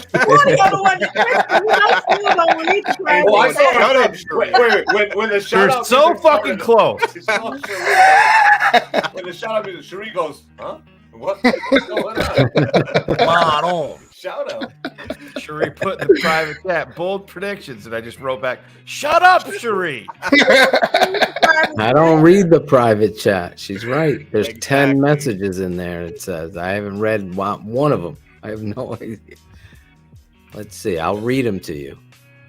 Alan, can you put the details of the tailgate in the chat? What? To the tailgate, Alan. Oh, That yeah. is not what it said. Shane dropping. So, man, I fucked up, but There you go. Someone wrote bold predictions. That was That was me. Cherie. Yes, Cherie. She stuck a V for B. There you go. Do you want to do bold predictions quick? Go ahead. Everyone thinks the Bears are going to win. And that Yeah, what's usually your doesn't work out. No, it doesn't. Anybody think the Lions will win on the panel? No. Everybody's in on the Bears. All right, let me ask this. Let me ask this. Is everybody leaning towards a Chicago Bears easy win, blowout win? 40 burger. They're putting up a 40 burger. Oof, I'm Claudio not told me. on there. Dude, if they put up 29 on the Cowboys, they could put up 40 on the Lions. I think this is going to be a shootout. I think both teams are going to put up points. I think both teams might get to the 30s again, but I'm going to go with the Bears winning. I mean, like Shane said, it's been hard picking the Bears because usually it doesn't turn out well, but I think Remember all those years? Every starting offensive lineman is out for Green Bay, and they're facing Khalil Mack and Robert Quinn today. And then the Bears come out with like 2 pressures and no quarterback hits. But yeah, we'll see. What do you got, Ivan, since you're out the gate? Bears 34. Yeah, I'll say the Lions don't go. I'll say Lions get 28 points. So Bears 34, Lions 28. It is a shootout, but the Bears prevail. I'll go with Khalil Herbert having a bounce back game. I'll say he's not going to blow it by fucking whiffing on a block. Whiffing on the block. No, I think he secures a block this time if he's even on special teams. But anyway, as a running back, I think he'll get about 75 yards on the ground, add another 40 in the screen game, pick up a 40 in the passing game, and add a touchdown with that. So I think Khalil Herbert bounces back. Look at you. There you go. Alan Bratcher, do you want to join the poll? Go ahead. Actually, not too far off of Ivan. I was picking 33-28 Bears, one point off, and Chase Claypool will go off today. I think he's gonna have. We'll give him 85 and a touchdown. Will he go off on Sunday though? Yeah, not today. I'm just in a fucking hurry, Shane. Damn it, I'm trying to help you. I tried, man. I don't. Claudio the barber. Yes. Listen, I said 40 burger. I'm sticking to it. 42-20.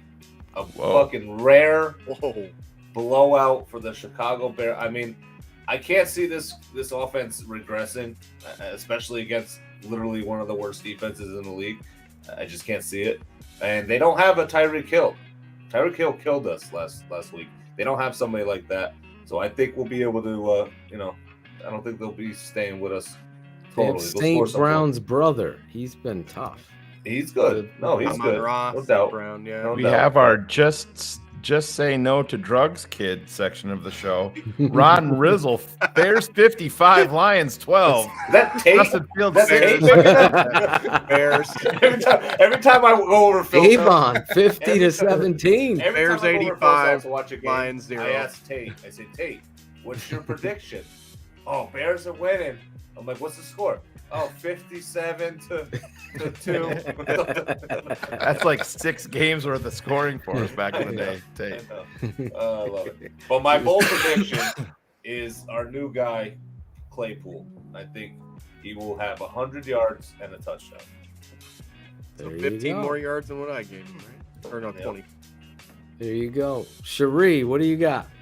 I got Bears 31, Lions 17. My bold prediction is the Bears score on every drive, whether it be a touchdown, field goal, whatever. Every drive. Every 45, you said? 45-17? 31. Oh, We're 31. going to have some long drives. Keep your Twitter feed open and when they go 3 and out on their first series and everybody DMs you. So, We're going to be having way too much fun 49 checking Twitter by then. I guess St. Brown has a broken hand for the Lions. Is that why he didn't catch that fucking pass at the end of the game? Brother. The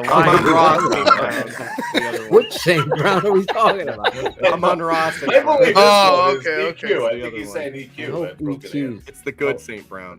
Oh, the good St. Brown. Yeah. Okay, so he's not playing for the Lions this weekend? He's out? Huge. Oh, I'm on Ross. And Swift ain't been doing much, so. Oh. The defense might look average. Shit. Here we go. Me, I am also picking the Bears. I have them 32-17. The Chicago Bears victorious over the Lions. David Montgomery, $128 and 2 touchdowns for David Montgomery. The opposite way of Ivan. Who's to say that? Who's to say David couldn't have had a big game? They both could. I didn't. They could. They both. Still gonna run on the field if we hug him if he does.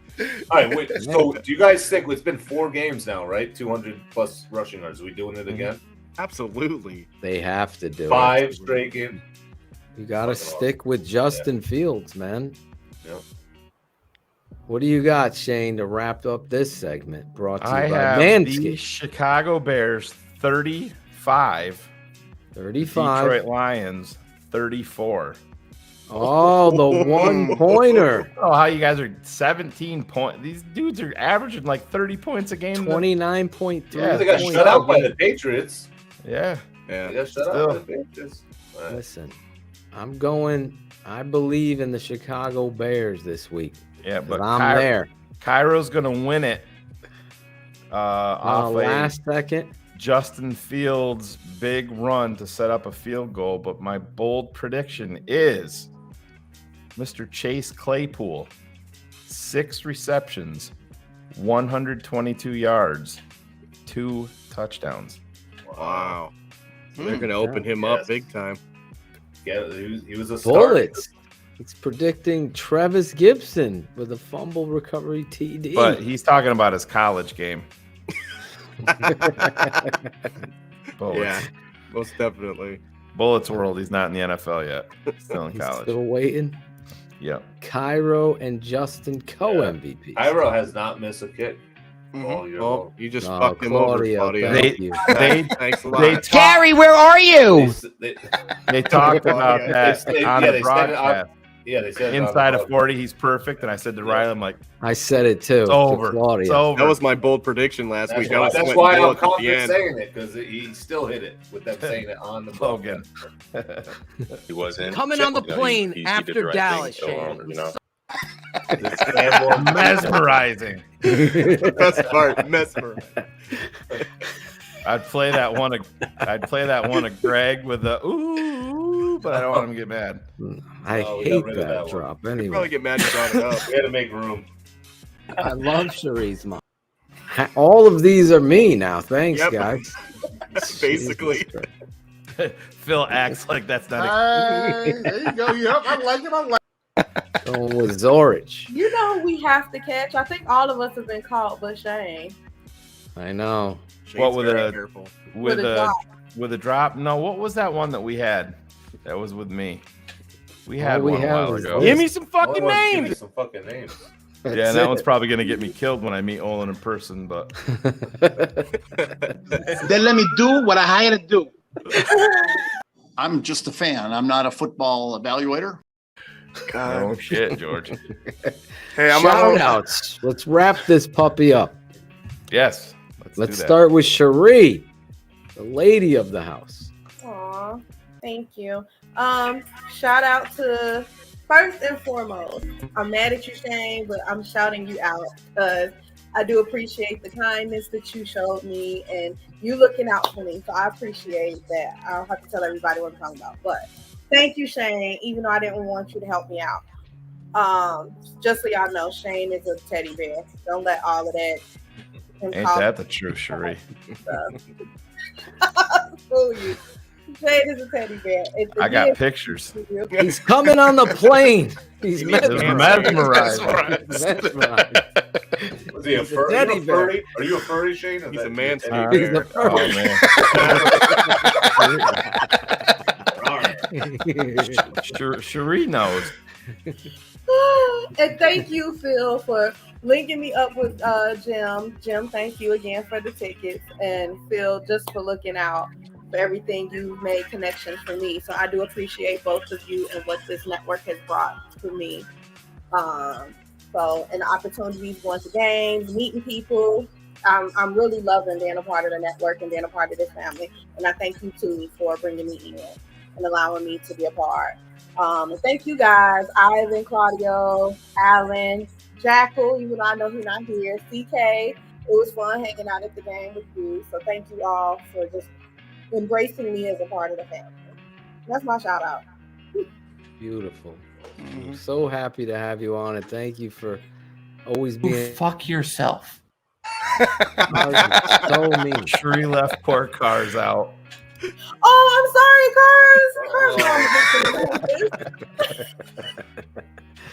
Cars. He's used to it. Don't worry. There he is, the tallest guy in the network.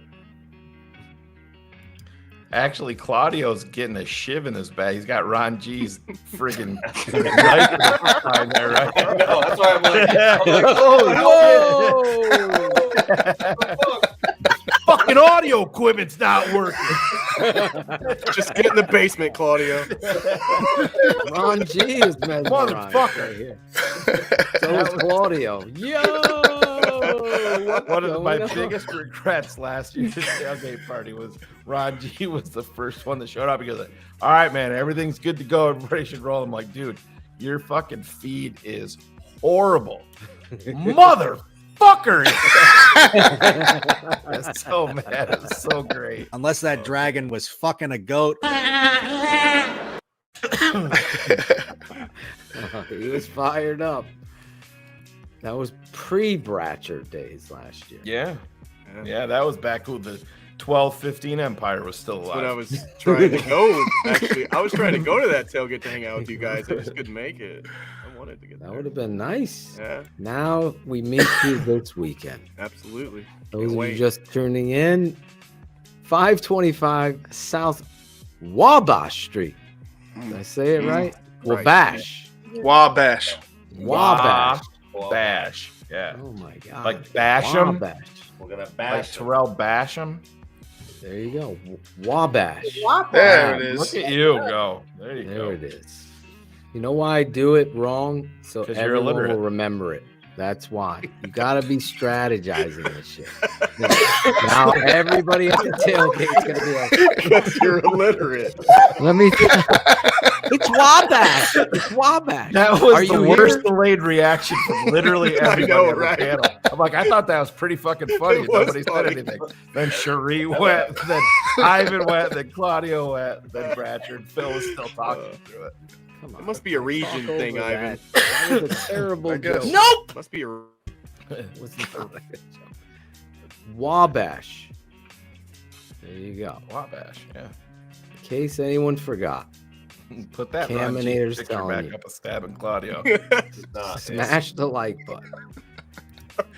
Whoa. 524 South cannot see it. Wabash. And what's Bratcher sneaking behind Cherie in that picture? Check that one out. Hey. Oh my God. Oh man. CK pointing. CK. Shut up, Shaq.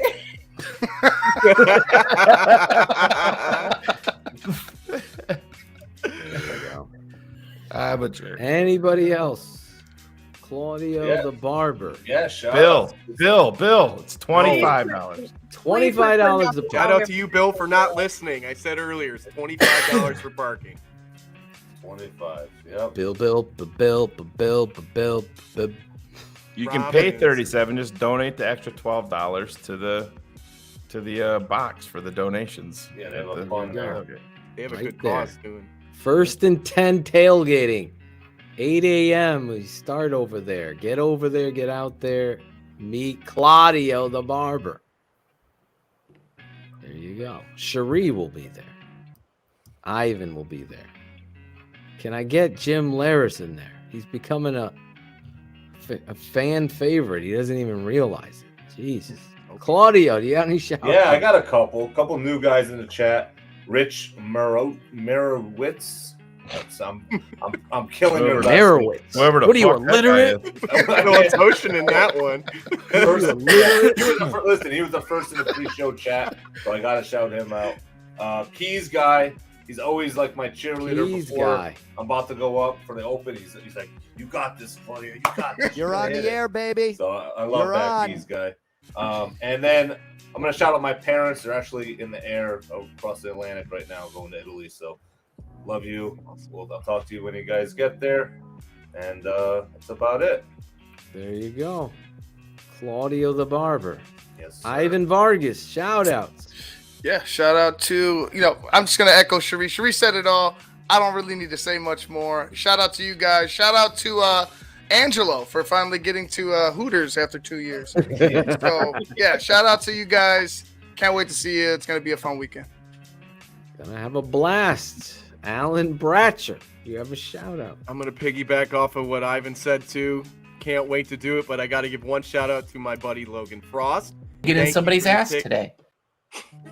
He actually donated a couple tickets for us, so Yes. we could go to this game. So Logan, thank you. That's a He's the great man. gesture you did. You didn't have to do any of that. Didn't even say anything to me. Actually reached out to Bullets. So shout out to you too, Bullets, for helping me out with that. That's awesome. I called Logan Frost yesterday when I found out, and I wanted to thank him personally from TTNL. 25 minutes before that, Phil was in full-blown meltdown mode, as Sheree and I both well know. I was. For another day. Oh my God. Thank you, Logan Frost. That was very nice. Shane Marsaw. Yeah, I'm just gonna shout out you guys. I want like I said, it sucks, and I think about it constantly that I can't be there under the circumstances. We have like so much going on here with my family. It's really insane, but like I said, we keep our nose down and keep moving forward. But I'm gonna be there in spirit, and I'm gonna be following every minute I can to watch you guys. Hope you have the best time, and first and foremost, I hope you guys have fun every day you're there. But end of the day, I hope you guys get to see an awesome game and an awesome performance by the team that we follow in the Chicago Bears, and hope QB1 in Chicago puts on a show for all of you guys, so you can do it up the TTNL way in the stands there at Soldier Field. Because let's be honest, the news that unfolded yesterday that the Bears, everything passed in Arlington Heights to essentially, clear the way for the $5 billion stadium project that will be going. And if you think that this tailgate's good, you just wait till that fucking place opens up, and the TTNL empire will be live in full effect for that one. Bigger, badder, and better, with even more haters coming after us every day. Keep on bringing it, because it only motivates us. We love it. We thrive off of it. Like I said, you want to be us, you will never be us. So have fun, guys. I love each and every one of you. And I'll get there when I get there, but just wish you guys all the best. Hey, there you go. Yep, I like it. Zorich approving the shout outs by good. Shane. Got a request next here, year. Next year. Gotta bring Riley on the halftime patron show. Yeah, we did that. Eric, what was it? Was good. Dallas? A couple weeks ago. Yeah. Well, Muhammad's like, Yep, that was good. Tell him he's allowed to stream it this week. Yeah. Phil's at the game. You're good to I'm go. at the game. I'll be fine. Claudio and Phil are there. They I can will see send it you that live. screenshot. He's like, how much trouble am I in? Phil really mad. Yes, we're going to be tailgating, as we said. I want to shout out Kenneth Davis for coming on the show and just always being an amazing quality guest and person.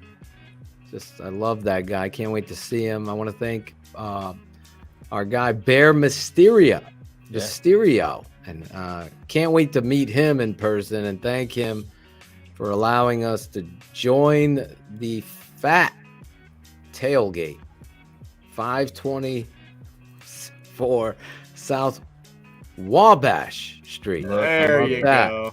First and 10 tailgate. There he is, Bear Mysterio.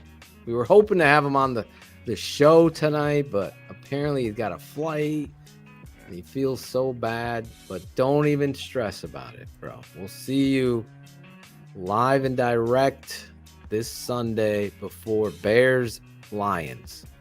Yeah, it's always weird for me because we kick off here on the East Coast 1 o'clock. Yeah. So it's perfect. It's like get shit done, get back by 12. Now you're chilling, and 1 o'clock is kick. But when I go to Chicago, I'm always thrown off. It's like, no, it's 12 kickoff. I'm like, oh shit, we got to get to the fucking stadium. You think that's weird? Go to the West Coast, go to Vegas, and do I can that. only It's like imagine. at 11 o'clock. It's crazy. Yep. Bullets Yeah, is I fucking hate having that. an omelet watching the Bears in Cali. Yeah. It's horrible. Hold on, I'm at IHOP watching the Like, game. I'm not even awake yet. It's game time. Shit. Bullets will post a picture and he's like, I'm eating dinner. I'm like, this motherfucker eats dinner at like 10 p.m. God damn it. I forget that he's, on the wrong coast. Yes. We all know Biggie is best. No, And we don't. anyway, I want to shout out Jim Larison, who continues to just be an amazing human being and representation of this network. Oh my God. Went down the wrong pipe. Cut it. Mesmerized. Flip that, Ratcher. There you go. Thanks, Phil. You're welcome. Shout out all of you fans that have reached out and are excited about coming to Detroit. Jesus. This is Christ, oh man, you gonna Hope make he it? makes it to the game. Make it to the game. Yes, Let me take a drink. Steph, get those gummies. You might have to take them before Tate does. Oh my God. I'm not gonna even say shit because it'll be clipped. I want to shout out all of the people that are going over and celebrating TTNL on Friday night. I want to shout out all of you fans that are gonna come out and enjoy the Bears versus Lions, and everyone that has stood up for the truth of this network, what it means. My wife, Steph, for being so supportive. I wouldn't even be going and enjoying this with the family without her believing in this network and believing in Shane. I can't say enough in truth of that. I want to shout out my partner there, Shane. I know it sucks. I know how hard he's taking it, and I'll just say it for him. It's hard for me sometimes to enjoy it because I worry about him not being able to be there. It sucks sometimes. I almost didn't go to it because he couldn't go, but that wouldn't be right either, according to Shane. So the show goes on, but to you, Shane, I shout you out. No one has had to deal with more adversity and hardship than I believe you have had. And it just keeps on challenging the friend and the father that you are. I think who you are, coming on these shows, being the guy you are, says a lot about your character. And anybody questioning that is probably has their own personal issues that they need to. Let's be honest, their mother's probably a cunt. Start off the show with it, and end with the show. Start with the C-bomb, end with the C-bomb. But thank you, man. Thank you, bro. I love you. Absolutely, man. I'm pissed that you're not gonna be there because I'm gonna meet bullets before you are, and that's gonna be. He's gonna miss your ugly ass, and Sandlin's gonna tell me and ask me why the hell Shane's not here again, like 7 times more. Oh, he knows. I know. We exchanged. Yeah. He's a repeat asker. I think he just does it like Ryan Cox to fucking get me fired up. He texts me all the time. He's like, I love you just a little bit more than I love Phil. I've never questioned that. I think Chris Sandlin just likes me to see if I'm gonna trip or something, so he could laugh. Like, he likes to be around. Is he gonna fucking fall? Is he gonna say something stupid? Laugh at him. Yeah, take that fucking visor off so you see where you're going, you asshole. Anyway, I am leaving tomorrow. I'll be in the Windy City, and I'll see you guys probably. But what are you gonna do before you leave, Phil? You're gonna send me what? What's that? I'm gonna send me a thumbnail. I got a pack still, and that's always fun going through TSA and all that shit, Cherie. That's gonna be fun. Yeah. But anyway, with the boys. Now, Ivan, when I leave, I'm gonna be carrying this giant suitcase on the L or the blue line back to the airport. Is that normal? Yes. Okay. Well, you're going directly from the game back to the. No, Monday evening. I'm going out. So I'm staying Monday. So Monday you can get up and hang out because my flight isn't until later Monday. Yeah, sounds good. So this will be a whole TTNL weekend in Chicago. Claudio's leaving late Monday too. Yeah. Oh yeah. Claudio's taking it. He's really trying hard. This is a secret. So if you've tuned out now, don't tell anybody. He's trying hard to get a position at Funk's Barbershop. That's what's going on. Yeah, right. Wait, listen. We have to ask the I want to most be at Alice important. Hall. Fuck his barbershop. I want to be at Alice Hall. We have to ask the most important question to Claudio. Claude. Yes, sir. Your flight. Are you flying first class? No, I am flying first class. A Velo, first class. It's 20 minutes from my house, New Haven, Connecticut. Flying First class for Nicola. First class no for more Nicola. First class for Nicola, not this He trip. was 0-1 in first class, right? Yeah. Oh, yeah, exactly. He lost That's why to I'm Green switching it Bay. up. Last Switching it time up. you went economy with me, we And we fucking won. we won. So That's right. there you go. The economy for Nicola. Gonna take the win. Economical for Nicola. Got it up. I'm very economic. I gotta hear that one. Where is it? Oh, the best, the laugh. There it is.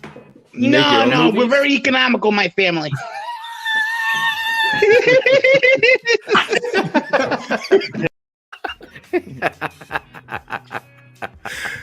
He never gets old. Angela. No. Oh, just when you think you've had enough of Angelo, you start to miss him and want him back. Anyway, for everybody on the network, we'll be back. Shane will be live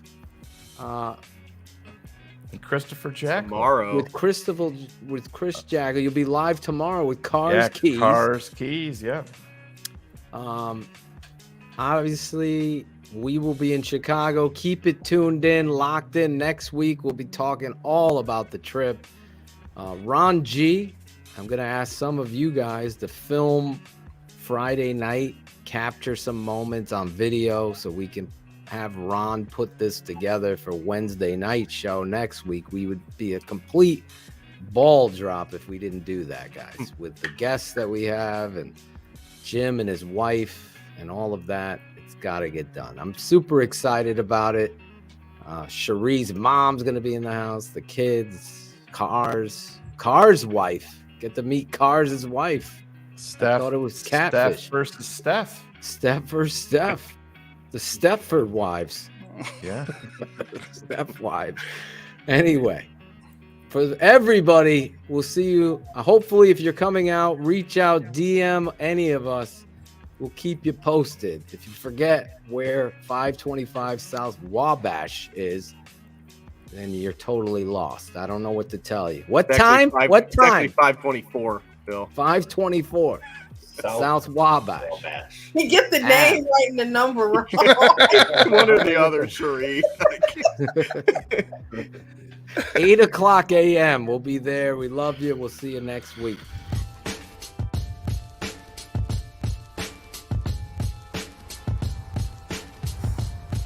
The tape never lies. Hey, fuckers. This is Brian Urlacher, and I'm keeping it 100 on the Tape Never Lies Network. The tape never lies. TTL, the tape never lies. Tape never lies. Are you friends with Adam Rank? I am. Come on. Phil, could you hear me? You guys know the tape never lies. Give me some name. Come on, Shane. Tape never lies network, man. Tape never lies network. Maybe tune in. I'm a born American boy. Okay. Born in this land. I tell you what, man. Tristan Abner, I tell you what, man. You'd be better in the open field. That's all I said. Brenton Gill's the fucking new punt god. I'm fucking love it. I love it. I grew a goatee because the only way people knew that I had actually gone through puberty is his hair either had to be here or here, and that was it. These guys will tell you the best abilities is availability. Best ability isn't availability. It's accountability. You fucking nerd fucks. There you go. Yep, I'm liking it. Fuck yourself. Blame it on the bubble wrap. I love all. Jim Larison is faster coming out of the end zone than I see Ebner. It's pretty true. I mean, that's true. The tape never lies. Yeah, exactly. Who's gonna rise up Jeepers creepers. I'm good. I'm feeling good about this week, man. I'm excited. Yeah! When we go. I love all That's gonna get old. Good, man. That's good. More podcasts we listen to during the season and during the off-season. Network, baby. Have you watched The Matrix yet, dude? Never lied. So man, I fucking fucked up. But Tackle did the grave digger on my ass. I was like, Oh man. Claudio hired him to draw logos because he's unemployed. Ours was also supposed to be named after Dionne Warwick. That's so strange. Give me some fucking names. You know how cold it is here, guys? I'm doing this for you. I'm doing this for you, you know. I got it up. Watching the Tape Never Lies Network, but her face can't. She gotta work that ass. Yes. He was in. Coming on the plane he did after the right thing, Dallas, so, Shane. It was you know, so mesmerizing.